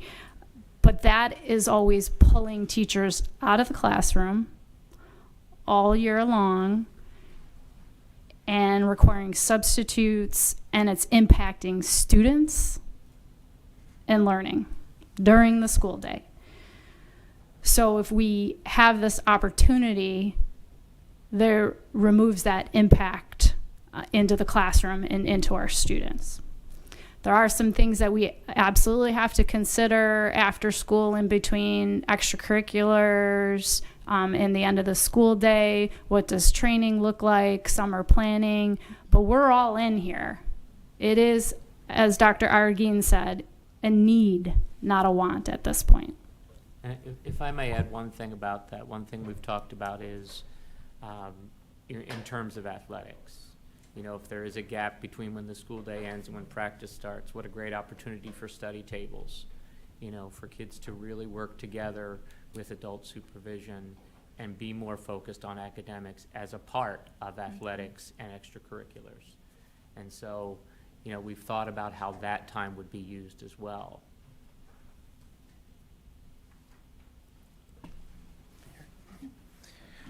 So as you're hearing, we're talking a lot about student growth.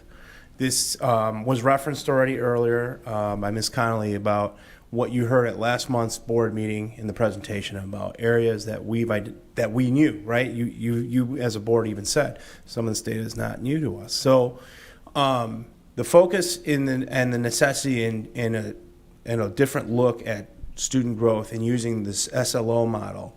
You see here what ISBE's defined language is about how they view SLOs, and that's a model that we look to adopt and follow.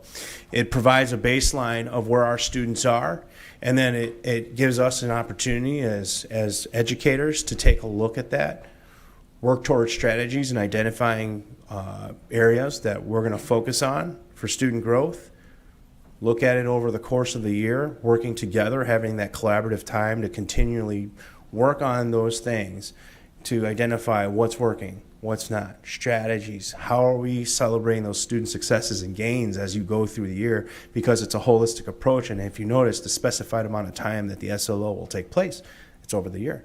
So all of our educators working together on consistently with that dedicated time really goes to everything you're hearing about all of these multiple presentations. You as a board maybe are thinking like, does this sound kind of connected to everything? The answer is yes, it is. School systems, everything we do aren't isolated from each other. It's all part of the togetherness of how we educate our children, our students here. So I think that's, to me, what's really exciting about this. I think it's a great opportunity to start tackling the things that we have been talking about and seeing, and coming out of the pandemic with some opportunities to do that. And so just connecting it to equity, because our strategic plan is based on that, and that is the foundation. It connects directly to two priorities: student growth and professional climate and culture. So when we're looking at the SLO process that was just described, we are really having the opportunity to talk about authentic performance-based assessments that look at individual student needs. And this is exactly what we want to do when we are looking at those opportunity gaps for learning for students. This is exactly the opportunity for us to collaborate, to be reflective in our practices so that we are meeting the needs of all of them. So this is what we continue to advocate for. And then bringing it back to that collective teacher efficacy piece, this is where we're going to see that impact. And so we wanted to just share this video with you because we wanted to be really clear about what it is and what it isn't, because it does go beyond, just additional time for, what some people might think. Just, people are just going to get together and they're not going to necessarily do, it's very intentional work is what I'm trying to say. It's very intentional, it's very structured, and everybody on the DEC is committed to that, and that's the vision we have for it too.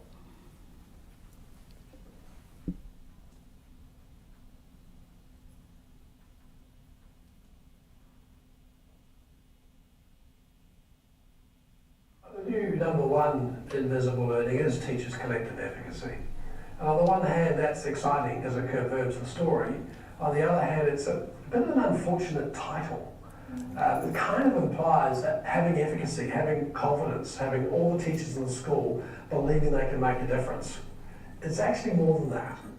Now, to have a meta-analysis, you have to have lots of studies. This is not a new idea. This has been around a long time. But it's just that Rachel Ells was the one that pulled it all together to show what its combined effect was. And the message I want to get across, it is teachers working together to have appropriately high, challenging expectations of what a year's growth for a year's input looks like, fed with the evidence of impact. And that's what sustains it. It isn't just growth mindset, it's not just rah-rah thinking, it's not just, oh, we can make a difference, but it's that combined belief that it's us that causes learning. It's not the students from particular social backgrounds, it's not all barriers out there. Because when you fundamentally believe you can make the difference, and then you feed it with the evidence you are, that is dramatically powerful.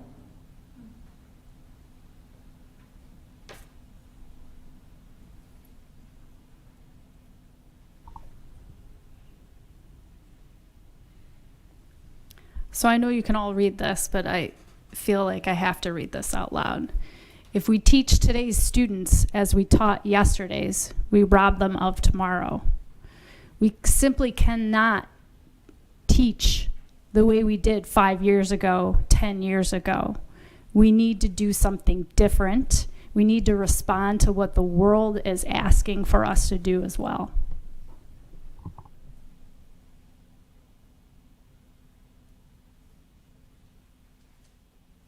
Thank you. Comments? Please. I have a question. In addition to the very structured opportunities, are there opportunities for teachers and education staff to have self-directed time on these early release? So one of the things that we've talked about in the DEC, and frankly, it's one of the reasons why the union is excited to partner on this with the administration, is because the move towards student learning objectives enables teachers to reflect on their practice and what is needed for our individual students. Not all of our students need the same things, right? And we need to start really thinking about students as individuals and not necessarily, right, as this monolithic entity. And I know there's been a lot of conversations at the board level about that. And so to answer your question, yes, I think that there is an opportunity for teachers with this time to have some autonomy in looking at exactly what would be best for their students utilizing this SLOS model. But I want to just piggyback on that, talk about it's not autonomy without accountability. Yes. And Yep. that's a really important, things will be clearly articulated about what teachers, what educators are focusing on, and setting up a way to measure those goals, to see what we've achieved, and to adjust as we go. So I just want to be clear about that, because there is this question of, oh, it's just time, and I'll use the time to grade, I'll use the time. No, we have that time. This is time for us to focus on students. And if I could, I've been honored, pleased, whatever the right word would be, is I know this group, what they're going to be talking about is kids. Okay, what does this mean for our kids? How is this going to help our kids? Yes, there's elements of my own practice. If I grow my practice, that will help kids. But the collaborative learning teams that will develop from this will be focused on student learning. So one of the things that you guys touched on was that there was, I think you said, no difference between whether they said it would be okay to be early release or late start. And we had parents who have come here and said that there's studies that show that students within these age ranges should be looking at a later start. So if we're looking at 1 day a week where you're going to have half of the day, the afternoon, to where the student is not in classes, but the beginning half of the day, studies show that they don't retain and learn as much. In my head, I'm kind of thinking that's like a whole lost day. So what was the decision behind making it the early release, because then I also had the same thoughts of, what do you then do with these kids? Are you forcing them to stay here? Because then that's not really an early release. You said that there's supervised activity, but again, that's not an early release for them. Can you just kind of go through a little bit more on the decision to not do early versus late? Before they do, I just want to clarify one thing. Let's not go crazy. It's not a full half day. It's a earlier release. Well, and then just that so would be my we're- follow-up is, what is this, because you say half day, or early Yeah. release, okay, so what is early release? What's the time that you guys are asking It's a for? great question. It's a great question, and the first part of your question that I wanted to respond to is, I'm familiar with the research that you're referencing and some of the comments that have been made here there is research that shows a later start day to the school day can be beneficial. But we're only talking about 1 day a week. It's not a shift for all 5 days in the week. And I'll share with you, because you asked specifically about the membership responses, there really wasn't a statistical significance in the difference. It was, I wrote it down, I think it was like 72% and 71.9% in terms of what faculty felt would be acceptable and how it would impact their students specifically. One of the rationales that was utilized, at least I can share from the union's perspective and why we decided to recommend an early release, is that we specifically talked to teachers that work with some of our most vulnerable students. And so we specifically talked to teachers that work in our Bridges program at Central and with our special ed programs at West and North. And anecdotally and referencing a lot of the research that's out there, they felt that a late start would be more disruptive to their students' schedules. They gave some anecdotal examples in terms of transportation potential issues, managing IEP minutes. That might be something that's challenging. In addition to just having the start of the day could potentially, for some of their students, if it started at a later time, that could potentially be more disruptive than starting the day normally and then having an early release later on. So sharing just a little bit of what came up in our conversations, and then there's probably more too. I just wanted to build on that. Serving on this board for 8 years and having a son that was a young man with special needs who went through Bridges and stuff, I've spoken to many parents. Our current format of random early releases that are not fixed in schedule is very disruptive to young adults with special needs that really like a routine. Routines are really critical in terms of establishing the day for them. On top of the kids with special needs, many of our students who get to school on their own have a tendency to oversleep. Our tardiness on early release days is significantly higher than the rest of the year. So there's a number of factors. I understand the rationale of giving them the extra day of sleep, but it's just 1 day and it's so random.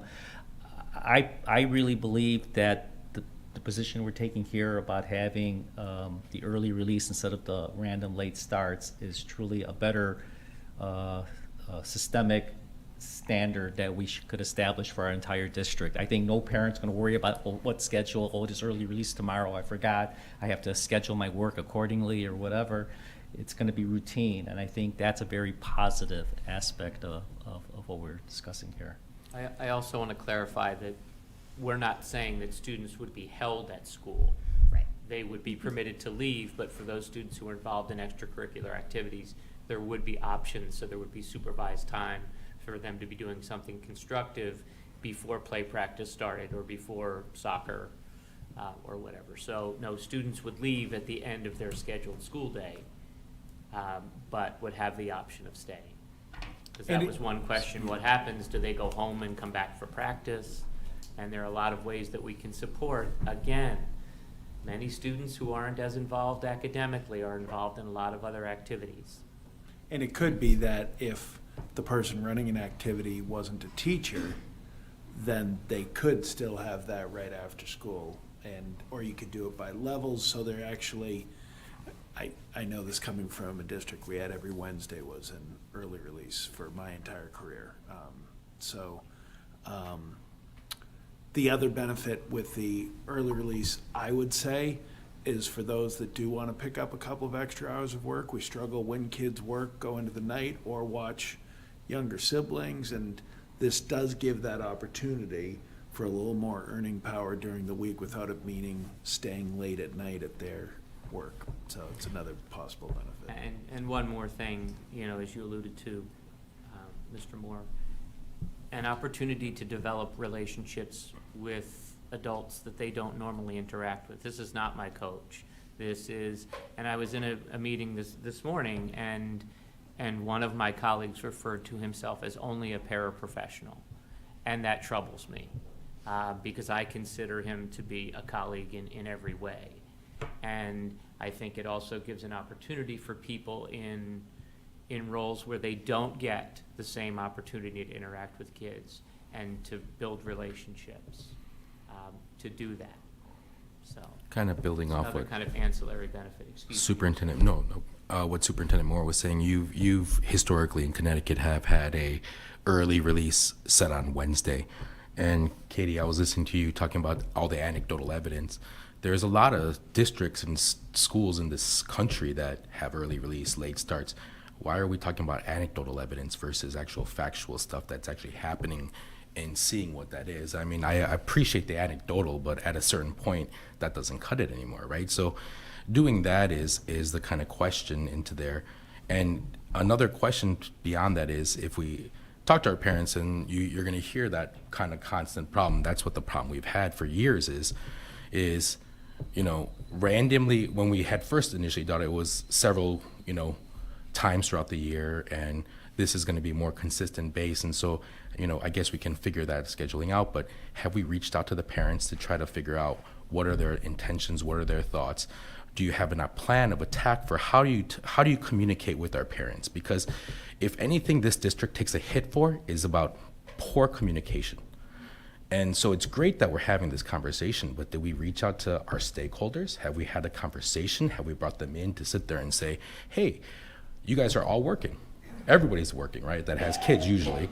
And so what does it make sense for you guys, right? Is it maybe Wednesdays, or, because everybody can have a different thought. I mean, I can think, why not just make it a 3-day weekend or a little bit longer that way? So on a Monday, early release or a late start, that way it gives a little bit people more, it kind of coincides a little bit, and it consists a little bit better maybe in that sense. So, there's a lot of different thoughts and a lot of different angles. And then a few other things is, I like the idea of, and my concerns initially, Dr. Conley, when you were talking about this, how somebody's heard this 3 or 4 times, and that was me. And every time we had those conversations, it was some of those things about the questions I would ask was, how about student-teacher time, right? And you guys have said, well, that's not necessarily the most important thing about having how many minutes are they filling in a seat in a room, right?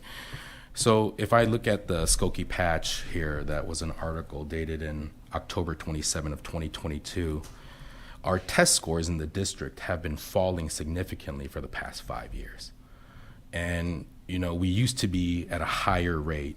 So just to give you a couple numbers here, in 2017, 55.7% of our students were actually passing, juniors in English language arts was there, and in math. So now we're at 45%. And so our goal as the board too is we want to see our numbers kind of come back up, and whatever can we do to help you into that. But at the same time, if we're going to be doing less contact hours, and we know, just from myself, hearing what I heard from a lot of the parents in the community about what COVID was like, there was a lot of people that are not happy with what COVID happened and how the educational process occurred during that. And it's not just our district, it's nationwide. Nobody was expecting it, and we get that. So what is for me, it's always measurable. What's our metrics? What are we looking at? How are we proving that ourself is growing?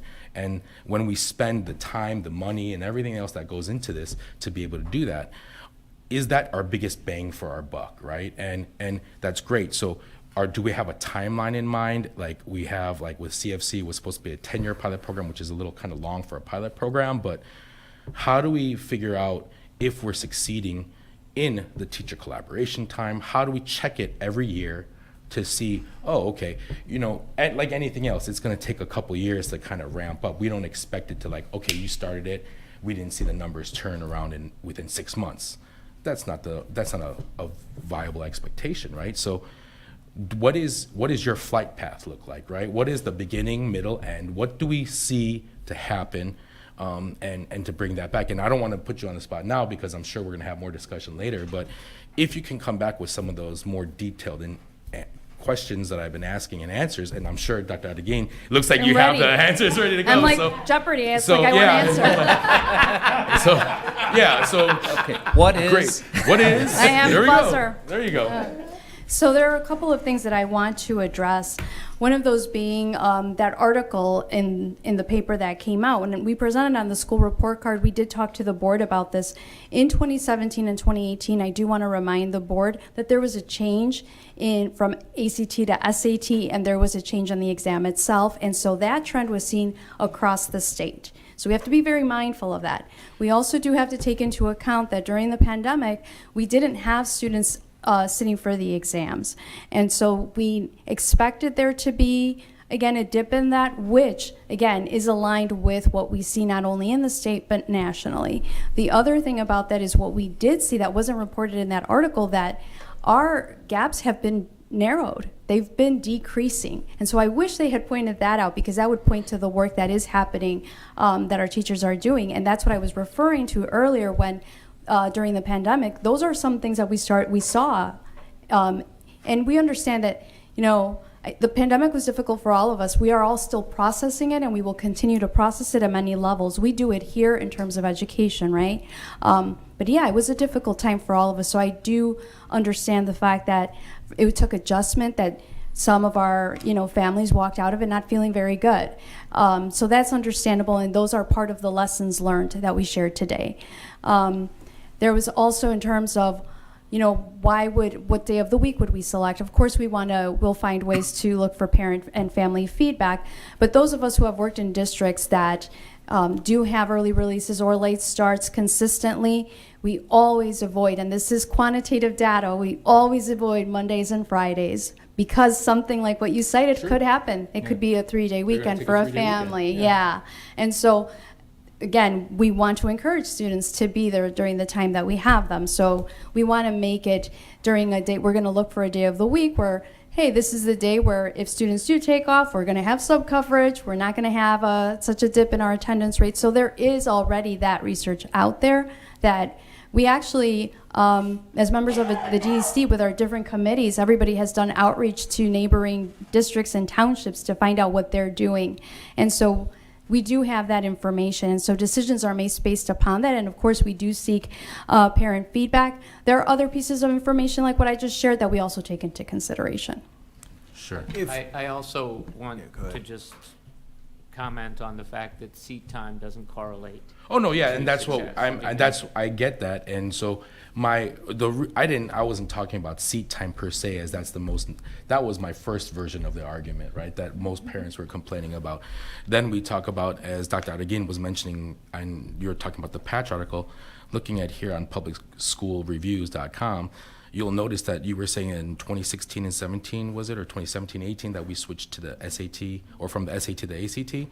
So actually, if you look at our test scores for our district, it actually went up in those times when it was declining, and then we went back on a decline. So consistently, those are the things that we're concerned about, right?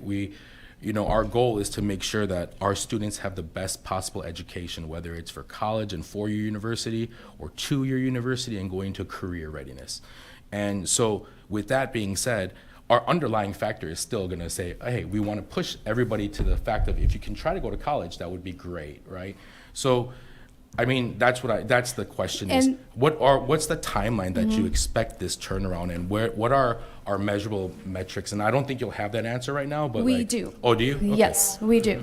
So the SLO process is connected to student assessments. So that would begin immediately, and we have a baseline is taken as part of the process. There is a mid-year review of the assessments of how much growth are the students, like how much growth can we account for in terms of the students, and based on our instructional practices, that gives us an opportunity for us to pivot, to make changes, to connect with students, do different types of goal setting, and then there is a final review at the end of the year. So this is consistently happening every year with the SLO process, and this would begin immediately as soon as we begin implementing it. In terms of, is this a pilot? No.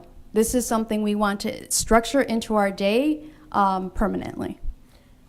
And if I could, anecdotally, although evidentiary-based anecdotes for me coming in from outside and having seen it, I've got to tell you, one of the things that I find concerning here is the amount of pullouts that have to happen piecemeal with teachers missing a class, necessitating us to get a substitute when we have a substitute shortage. But we have to do it because things have to happen. That's the thing that gets replaced by a regular meeting. I've got to say one other piece of it, and I'll borrow from the medical community. There's a professionalization that I tip my hat to all of our teachers and the work that they do here. There's through lines that we're missing. Part of it is because of structures. I'm not saying I'm here to fix everything I see, but I see, I'll use it directly. I'm going to talk about it during superintendent's update. I think one of our flaws with equity work is it's happening here and here and here and here and here and here with really good people with really good ideas, but it's not cohesive. It's not together. And this is the opportunity where we can have, this is what D219 stands for. I think that's one of the elements. You know, when I put out there and clear paths, bright futures, no limits, why do I want people saying that? Because I want unifying themes. And that's been one thing as an outsider coming in, really good people, but islands of excellence, instead of this cohesive piece that I think we can have, and I think this is an important tool too. And the reason why this is a discussion step and not discussion as action is so that over the next, we have 5 weeks till the next board meeting, so that parents can give feedback to the board, so that information can come in to people so we can talk about it. And the other truth is, I think everybody, I love seeing Sandra buzzing in. I don't want to speak for all of them, but the truth is, they've done a lot of work on this. They want this. Our teachers want this. And there's an element of, we want to know the board supports. We don't want to, stand in a bread line and ask for toast. We'll take what we can get. This is what we need for it to really work. But right now, at this point, we need that commitment before we say, this is exactly what it is. So just to clarify on my end watching. But their work, I don't want to take any credit for their work. Sure, and unless you really like it, in which case we totally get it. And having been able to work with, for instance, Katie, seeing what they do in meetings, and when we're doing, what was that thing that we were doing with stipends and all those things, right? Remember the stipend committee, joint stipend committee, where, wow, that was a bear, right? And so we get that, and we understand there's a lot of moving pieces, and that's what concerns me, because when parents will come and ask me, why did you guys make that move? Why did you do that? Why is there no communication? Why is this? This is the same, we're hearing the same things over and over again. And so just as long as we understand times are changing, I don't expect kids to learn the way I learned in the 90s at Niles North, right? It's something that it's different.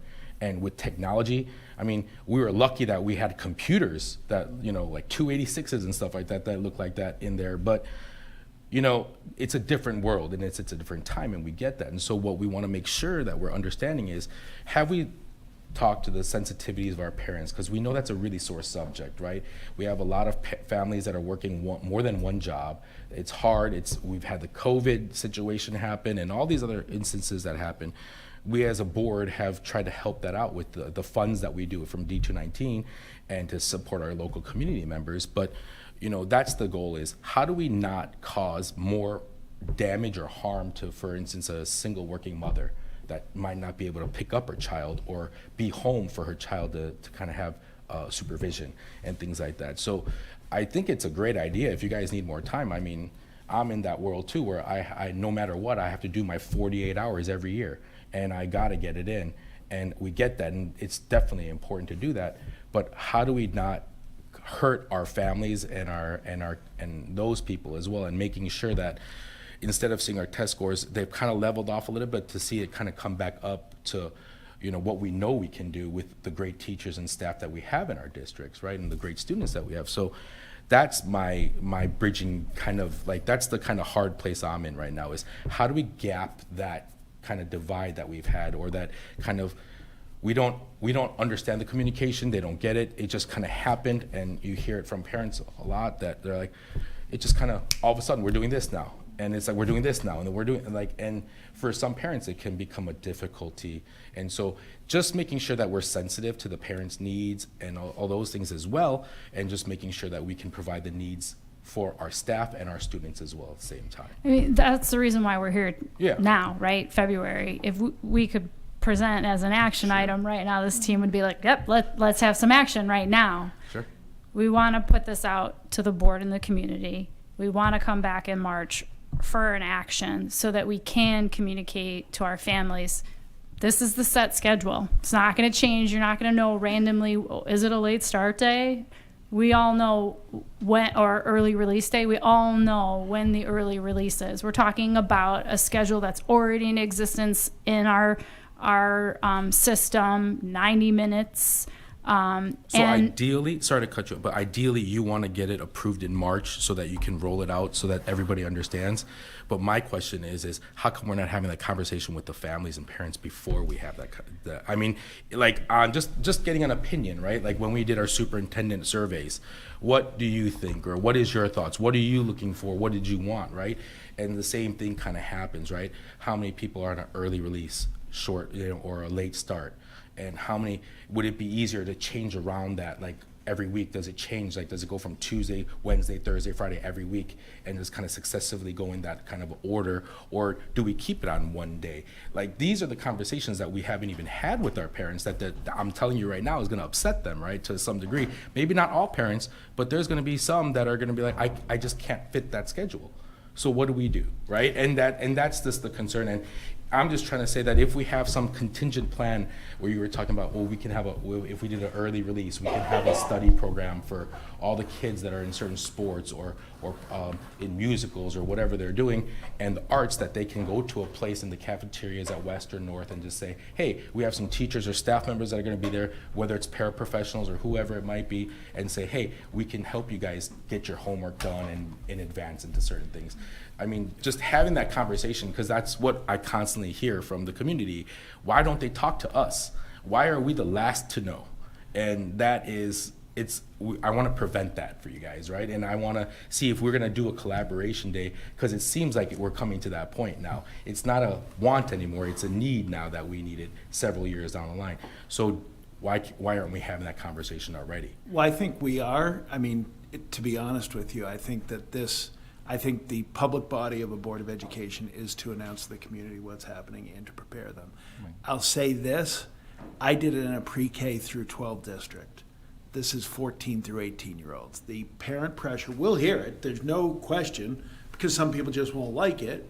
You have to explain to people what this means for the professional class and the profession.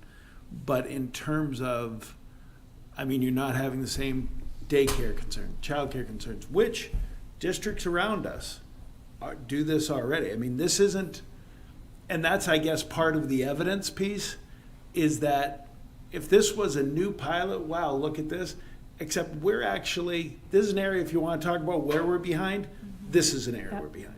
Professional development, we're behind. So just that kind of picture too, in terms of parents. I agree. It's hard to explain to some parents that this is an important part of preparation. In the education system today, anything we do often is attacked. But I do think that this gives us months. And then once the first week of school happens, this is just what the schedule is. And I do think there's benefits to the regularity. Michael, I'm sorry I stepped on you. No, that's okay. And I think another reason for that is the logistics that went into what we laid out. had to be in place because we need to be able to answer the questions that people have. And if we hadn't done the foundational work, then we're building the plane as we're flying it, and then I think parents are even more upset because this doesn't seem like a thought-out program. This seems like you're putting it together on the fly. It'll look I like say what to my- COVID looked like, sorry to Right, interrupt, and but yeah. we don't want that. And I Yeah. say to my students all the time, I'd like it right now, but if you can't give it to me right, comma, now, then I'll take it when it's right. And so I think that's the difference. Do we want this right now, or do we want it right? And that's what we're trying to do. So can I just jump in on some of the minutia that I like to have clear in my head since we're talking about possibly voting on this in March? How early of a release are we talking about? 10 An a.m. hour and a half? 10, yeah. I mean, what's the game plan? Currently, our late starts are 90 minutes in the morning, so we would want to do 90 minutes. 90 minutes, okay, so that answers one question. Have you guys talked about which day, Tuesday, Wednesday, Thursday is preferred with the group yet? We've talked amongst ourselves and amongst the group, but we haven't because we do recognize that we need to seek feedback. Now, we do have that information from other districts where we know Mondays and Fridays are not Right, good days. absolutely. We also know that alternating the days. Teachers don't want to stay late on Friday? Come on. Well, it's not that. We just want our students to come on Friday. Right. Any day you give us. Early we'll start. take. Yeah. We'll take No, you're any right, day you you're give right. us, but it's really about our student attendance. So that date kind of really needs to be clarified as, before that March time, and you need as much feedback as Dr. Cole mentions from the stakeholders. I mean, maybe there is a particular day that's better than others. I don't know. But consistency is kind of a good thing, and I'm happy to hear that. The other question I have is, in our current, we're contractually have a fixed amount of time with our teachers, right? So how much teacher collaboration is there right now with our our late starts and our institution days? Are those collaborative times as well? Those are professional learning Okay. times. So just- those are it's really a time for new learning on our institute days or for sharing of practices. It's not the same opportunity to be doing that collaboration work Okay. that we're talking about. So how many hours are we going to increase from now, our current schedule, to the proposed 1.5 hours every week for the school year next year? Do we have that number, or do we know? Well, I think you'd have to take out the institute days because Yeah. that's a Right. different focus. So you'd be looking at the late starts that we have currently. And so those are. I think maybe 8 or 9 probably. But we can provide that specific data So for if you. there's 8 or 9 late starts times 1.5 hours, so that's our 12, 13 hours. Now we're talking 1.5 times, I forgot, how many weeks do we have in a school year? 36. So, yeah, so we'll be up to 70-something hours then. No, I Or think that's a our good question, half of and that, right. that's part of the reason why this is here for discussion, Yeah. and so that's a question we'll make sure we answer. But these are the details that I think Niles Township parents are gonna wanna know, the community's gonna wanna know, and the more we could roll out those details, the earlier. As a board member, I would hate to read it in a packet 2 days before and then see all the details. I really like to get a little more time to talk to people and to question and to see if there's an alternative. And Maybe we can put it on our website somehow if they put something there. So, I mean, because we've consistently heard, and this is why we change our format of our board meetings from time to time and doing the way it is because it's still not enough communication, right? We put it on our website, we put it on the video, still nobody sees it. We go YouTube Live now. I don't know how many more people are seeing it. It's not that many more. But, so those are the things that we want to make sure that kind of go into play with that so we can kind of figure things out. And to have something written down and to fervently see what we're actually looking at would be something that I would appreciate. Like I said, with that flow chart, with the NTHS and the layer of that, I'm a visual learner, so it just helps me see it. When I can see it, it'll help me to understand it better. We can differentiate our presentation. Sure. Thank you. Information can and will be shared. I think we need, I think that there was, the idea of the discussion tonight was, is there an appetite to pursue this, to provide that direct information? I seem to think by the discussion that there is an appetite for further Yeah, information, which we can provide. One of the things I think it is interesting, Joe, when you think about it, because people would immediately think, okay, well, that's an hour and a half less instruction. It's actually, when we look at the day, it's not like, well, you're missing the last 2 periods of the day now. That's not it.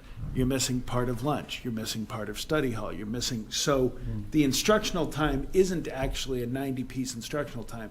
And then when you take away, as I said, the pullouts where you are missing that time. And this is something that, honestly, as a teacher, you got used to how you taught, and I don't care what day. I mean, I'll just to put it bluntly, I am a day agnostic. But the Wednesdays that we had, you knew planning, okay, that's a 40-minute day. That's different than the rest of the days of the week. And you it did shift the rhythm of the week, what you did, how you did it, and there were things that made more pedagogical sense that day. So, but listen, I'll be the first to tell anybody, I want more instruction time for kids. But this is an inherent improvement, I believe, in instructional time. I can talk faster. Yes. Well, I can only speak for myself as a single board member. I am behind it. I think that good structured collaboration where I don't know who would be the gatekeeper or the monitor to make sure that indeed it progress. It's, as we saw, it's a leadership strand, so it's everybody's responsibility. Okay. So, connected, and I know you can speak to the evaluation system. Yeah, so this is actually, to answer that question, Mr. Noack, it's a part of the evaluation process, actually. It's part of the student growth component required by state law. So this is an opportunity to really come after everything that we've heard people present about what we need and want in this district, from how do we support our students who are in places that might need different types of supports in their educational experience here in District 219, to the collaboration of all the educators working together. The data that comes out of this SLO process is going to be shared between our teachers, administrators, and like I had just mentioned, it is part of the evaluation process. So when we talked about that baseline and the timetable over the course of the year, as a response to Dr. Coe, your question, that comes in right away. This is coming now then, and we're going. So I don't know how else to put it, other than it happens now, and in terms of what you were asking, it's part of everyone's evaluation process. Fair enough. Yeah, so everybody you see here is owning a piece of that. So in my evaluation conversation with Mr. Moore, that's something we would be talking about. So everybody is responsible for it. Thank you. I just wanted to piggyback off of that too, because I know this has come up throughout different strands of the conversation. Teachers aren't asking for more time to do things like grade papers or plan their lessons for the day. That's not what the purpose of this time would be used for. You've heard a number of us speak to that piece of how do we measure the success, right?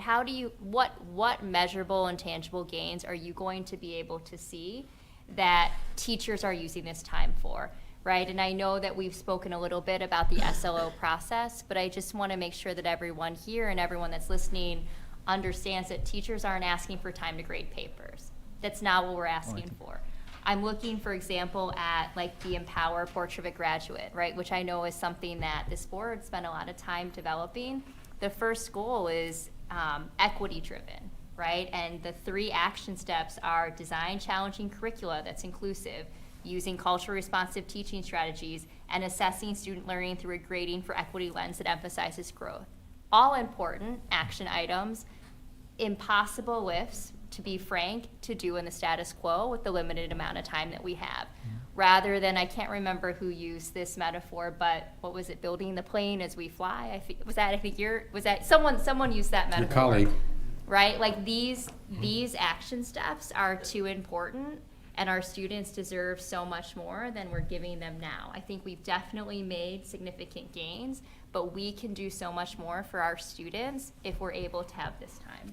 So I just didn't want there to be any misperception that it was like I don't think anybody has that misperception at all. No. Before, when we had this conversation, you guys weren't prepared this way, right? It wasn't more of a need. It was more of a want. And several years back, and I can understand that was there, but having this kind of front beginning to end and having understanding what that whole process is going to look like, this is a different conversation that we're having than we did several years ago. So, I mean, again, maybe I was a proponent for not having that before, but now the way this structurally looks, I'm game We're to very see it. convincing, Of course, right? yeah, of course.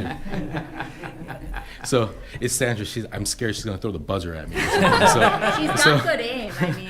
So what it is, I mean, yeah, that's where we see it to be, and just to have that conversation. That's all we want to make sure is being happened, right? That communication. Thank you. And I have to say, just personally, to thank everyone here. I've been here for 29 years. I've worked with a lot of people on a lot of projects, and I can't think of a time where we moved so well in conjunction with one another. I mean, it was really impressive, and I just so respect and admire all of you. So, Thank you. Can I ask two questions? Please. One is, and forgive me if it's neither here nor there, regarding this sort of adoption of new program, but when you said new program, my mind went to, are there policy adoption implications that this board needs to consider if it does agree to move to an early release day? That's the first question. And then the second question is, are there any additional costs associated with the move, regarding buses, transportation, and whatnot? I don't know. Just to build on that too, I think for some of our students with special needs and for some of our parents that maybe won't be available or don't want the child to get home early, can we consider putting in a program where they could stay through a study hall, like you suggested, or something for that hour and a half, and then get on a normal routine as well? But it may be two buses, right? It'd be the early release bus, and it'll be the regular bus that day. Or the costs associated to Yeah. that. But I think if we add that element into the overall picture of what we're trying to establish, I think that would be very helpful for the community. Great presentation. So you'll be able to, the policy question and the cost question, don't need to answer now, but. So in terms of the policy question, we don't anticipate that there would be any policy changes, but we do have to work as a DEC to come up with the terms for the component of the SLO process. And so for that, there may be a memorandum. That's what we're looking at, so. Because part of that, the evaluation process is outlined by state code. Mm-hmm. So ISB already provides us with what we have to have in place. What it looks like is what we're trying to present to you. Typically as districts add this, the cost is nominal. The only time you see a cost is when they contract outside with buses. Owning your own buses kind of shifts that cost. So, you might see a late bus, maybe a program that you create because of it to help out parents, certainly, but nominal. And then, Dr. Lopez, the other piece to it is, I think you heard this being illustrated, the need for bringing in over 35 subs in different random days throughout the week to get these teams together and the time to collaborate. Actually, you downshift on the cost in that sense, and you lessen the impact on students because the students still have their primary teacher in front of them, rather than having to sub out at random times all these different other substitutes, or internally we're subbing and covering. So, yeah. Well, I think I'm looking forward to seeing what the proof is in the pudding, right? So we're looking forward to seeing. Thank you. All right. Okay. Okay, action item. May I have a motion for the Board of Education to approve the quote from Field Turf USA, Inc. in the amount of $1,216,936.67 as presented? So moved. Second. The baseball players. Yeah, I know. A little bias there, right? That was fast. That was quick. Yeah. Any discussion? Nope. I think this was covered at our facilities last time. Roll call, please. Member Dr. Farzaneh? Yes. Member Flink? Yes. Member Jacobs? Yes. Member Abraham? Member Dr. Lopez? Yes. Member Dr. Koh? Yes. Member Noack? Yes. motion passed. May I have a motion for the Board of Education to approve the 3-year service agreement from Siemens as presented? So moved. Thank you. Second. Who seconded? Second. Thank you. Okay, discussion? Again, I think this was presented at our, roll call, please. Thank you. Member Flink? Yes. Member Dr. Lopez? Yes. Member Jacobs? Yes. Member Abraham? Member Dr. Coe? Yes. Member Dr. Farzaneh? Yes. Member Noack? Yes, motion passes. May I have a motion for the Board of Education to approve the quote from GE Ridderford Company, Inc. in the amount of $2,694,900 as presented? And this is the Niles West and Niles North roofing. So moved. Thank you. Second. Okay, no discussion? Okay, roll call, please. Member Jacobs? Yes. Member Abraham? Member Dr. Coe? Yes. Member Dr. Lopez? Yes. Member Flink? Yes. Member Dr. Farzaneh? Yes. Member Noack? Yes, motion passes. May I have a motion for the Board of Education to approve the development of the fiscal year '24 budget as presented? So moved. Thank you. Thank you. Is this something? Yeah, every year at about this time, we ask the board to basically give the administration the direction to start working on the next fiscal year budget, and that's what this is about. You'll see on the second page of the memo, there's a draft budget year calendar, very typical that what you've seen, very similar to what you've seen in the past. So pretty much a standard thing here. Any questions at all? No. I mean, I kind of reviewed the budget and kind of cross-referenced it to our board mission. And I think the current budget, prioritizes student needs and includes adequate funding for programs. And I think our current budget focuses on the equity and fairness and allocates the resources accordingly. And we maintain fiscal responsibility and, your schedule. That's what we're all about. That's right.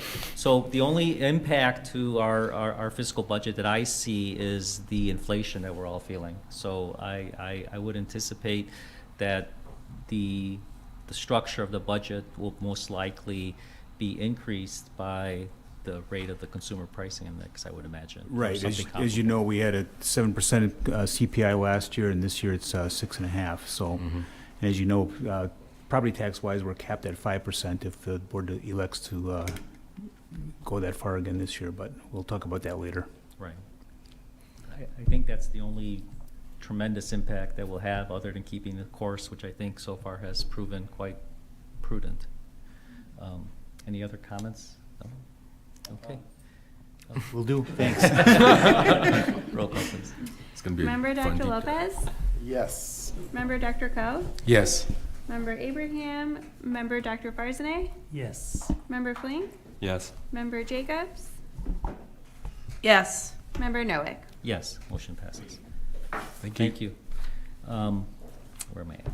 Support Okay. staff MOU. Thank you. May I have a motion for the Board of Education to approve the support staff MOU number 02 as discussed in closed session? So moved. Are you Second. doing 01? No. 001? No, 01 to was 02. pulled. Okay. Okay. Yeah. That was pulled. Second. Okay. Roll call, I guess. Thank you. Oh, I don't think there's any discussion. No, It's a no closed session discussion. item. Roll call, please. Member Dr. Lopez? Yes. Member Flink? Yes. Member Jacobs? Yes. Member Abraham? Member Dr. Farzaneh? Yes. Member Dr. Coe? Yes. Member Noack? Yes, motion passes. May I have a motion for the Board of Education to approve the policy second reading as presented? So moved. Second. Thank you. Floor is yours. So the board, if you take a look at the memo, the distinguishing changes are made in the column on the memo. Everything here being presented tonight went through first reading with the board last month. So if there's no questions or discussion at this point, we're ready for action. Yeah, the policy committee did review this and gave it a thumbs up. Okay, roll call, please. Sorry. Member Dr. Farzaneh? Yes. Member Jacobs? Yes. Member Dr. Coe? Yes. Member Dr. Lopez? Yes. Member Flink? Yes. Member Abraham? Member Noack? Yes, motion passes. Okay, any new business to be presented to the board? No? None. Okay, the superintendent report. All right.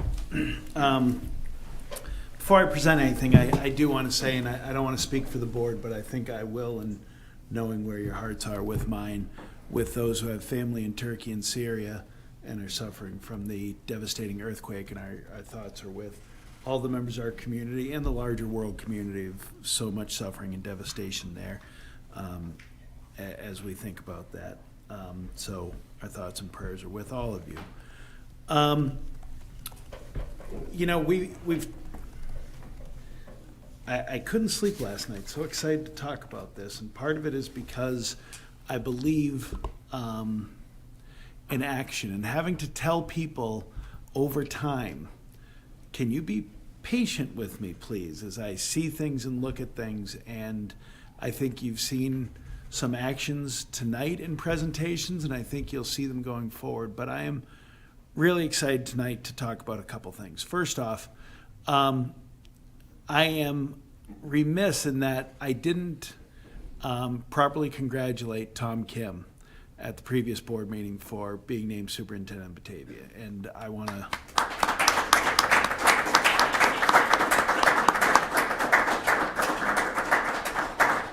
I was so devastated I just couldn't speak. No, it's... Batavia is very lucky to have you indeed. You are one of the great professionals I've ever worked with. I've rarely seen somebody in HR do the job the way you do.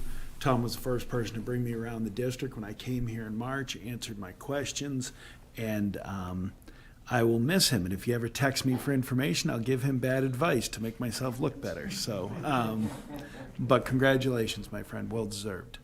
And I wish he weren't leaving, but he is. And so that presents, I don't want to say opportunities, but looking at how we do things here, and the vision that I laid out for you when I was hired, and how I can address things that we've seen here, both at the board table and as you go through the building, and as we've gone through teacher reviews and questions and concerns that we have, and really deep conversations that I've got to thank so many people here for. And I mentioned before my own frustration with the lack of through lines and some continuity, and there's a lot of important things. I like to say there's important things everywhere, and there's urgent things. And I've got to focus on the urgent things, but that also keeps me sometimes from some important things, which I'm fortunate to have the executive team, the cabinet that I have to focus the way that they do. But I want to announce tonight a shift in our leadership structure that I think is going to be really important for the district. And this is and by the way, I should say this, I thank the board for your support of this as you've gone through, and we've talked about previously in closed session. And and so people that were impatient that said, well, he said some of the right things, but I don't see action yet. Some of the action goes on behind the scenes. I've been actively recruiting. I've been working to do this. One of the key things that's going to happen in this district is that we are going to take the HR position, another position that we have. HR is going to move from an assistant superintendent position to a director of human resources and legal services, and that combines. And we're going to create a true deputy superintendent position in this district. The deputy superintendent position will be deputy superintendent with a focus uniquely on equity, recruitment, retention. And so that work at the executive table, there will be somebody right next to me, and that when I'm not here, they're in charge, who will always have equity at the forefront of their talk, of what they talk about and what they do and what their actions are. And I want to explain equity. You know, I do this because I think of the larger country and what equity has become for some people, unfortunately. Equity is no one thing. Equity is about if we see anti-Semitism. Equity is about when we see hate speech. Equity is also about, because some people will say, well, why not equal? Why equity? I believe in equality. Well, equal stares into a building, right? we can all just take the stairs in the building. Equity is stairs in the building and a ramp, because some people can't use stairs. And that's what this is, and that's what we've seen our kids cry out for. That's what I've discussed with teachers that they've discussed. And I've got to say, this isn't a knock on anybody here. This is good people that want to do the right things. But we don't have that through line, and I don't believe we have that accountability necessary to do the work in a concerted way. This will help do this. It doesn't change Dr. Wells' position. She's a valuable member, and I know that she will be a key partner as we move forward with this working, and can actually focus her work, and this will allow this to have more meaning in the district. And I know, because I've tried to talk to people, some of the people that have expressed interest to me on this are unbelievable candidates, and this district's going to be very fortunate as we go through this process. We'll post this tomorrow, and we'll move pretty quickly on this, because I want plans in place for next year. So I do think that that is something that people have asked about, people have looked for, and I thank you for your support in this, both the board and the community at large. Secondly, we've seen discussions also come both at board meetings and in private discussions I've had with large groups of students in different settings, and there will be a unit of hate speech for all ninth graders next year. We're going to work on it through time. This will be developed by curriculum. I'll be honest, I don't want it to be I'll tell you right now, I don't want it to be a canned program. I want it to be the work of our teachers that work and develop something that is unique to us, because we're a very unique district. And I see things getting better. I see this work happening. I see people that want things to be better. And I've got to say, I'm tremendously optimistic to present these thoughts tonight, these ideas, and these concrete action steps that I do believe will make me better and will make our entire district better. So thank you all for your support on that, and we'll be posting for these positions tomorrow morning. Tom's got a busy day. I got to get him home. In other news, to cut down this list, not that we don't have a lot of things we could celebrate, but I will respect the time. February 1st marked the beginning of Black History Month. Black History Month is an annual celebration of achievements by African Americans and a time for recognizing their central role in U.S. history. Many events, acknowledgments, and activities have been planned and are underway at both Niles North and Niles West. Our Black Student Union clubs have been instrumental in championing a lot of what's going on.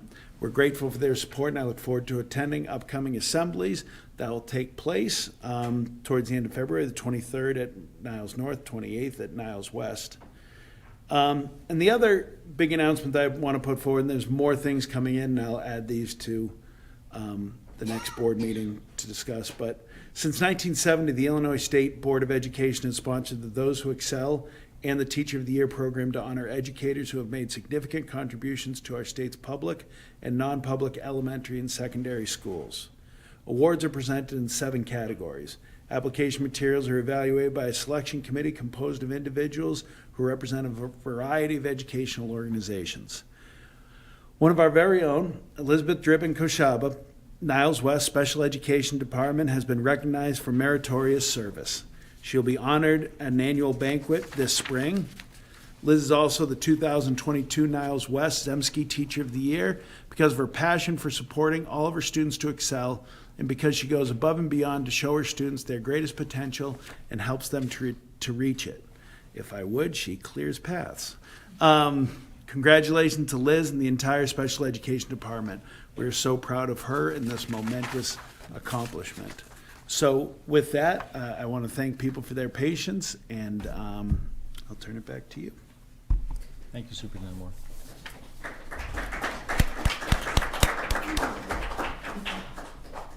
I'm looking forward to seeing the changes that you're presenting.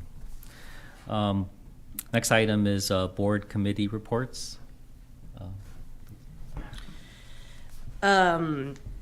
CFC Steering Committee met on Monday, January 30th. We went over fall summer and fall previous reports. We had executive summary, many of the same stuff that was reported here, financial report, and overview again about the LEAP program, and things coming up for the future are the CFC intergovernmental agreement and future dates for the steering committee. Thank you, Member Jacobs. Facilities will be meeting this Friday.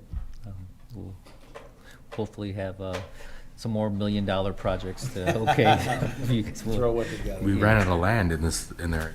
Right. No other committee reports?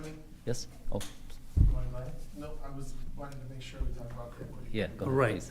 The Equity Committee met on January 24th, and we went over some very robust discussion. Dr. Wells led us to discuss anti-bias training, more anti-bias training, power, privilege, and oppression, which I found very interesting, and we came up some, again, challenges, especially I feel like I'm like the advocate for the immigrant community and people that do not know our system, how the system works.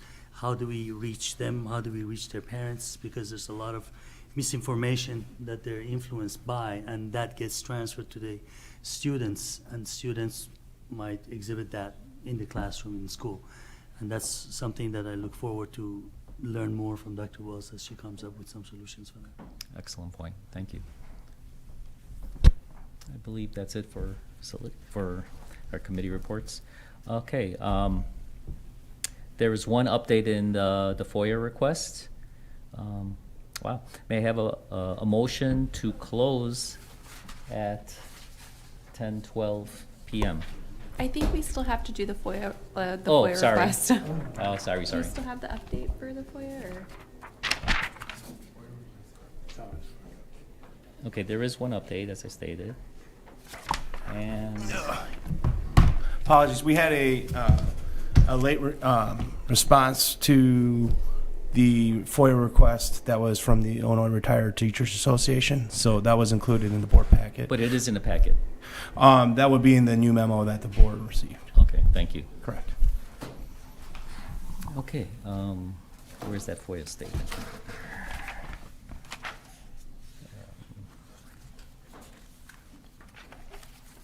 Okay, last one, please.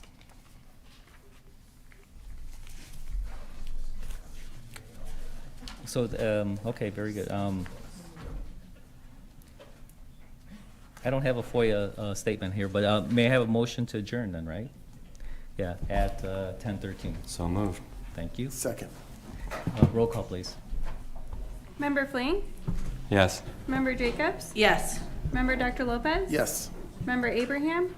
Member Dr. Farzaneh? Yes. Member Dr. Koh? Yes. Member Noack? Yes. Thank you, everyone, for attending. There wasn't a statement about FOIA and... I just had that one line. Oh, okay. So catchy, so smart. Oh, no, yeah.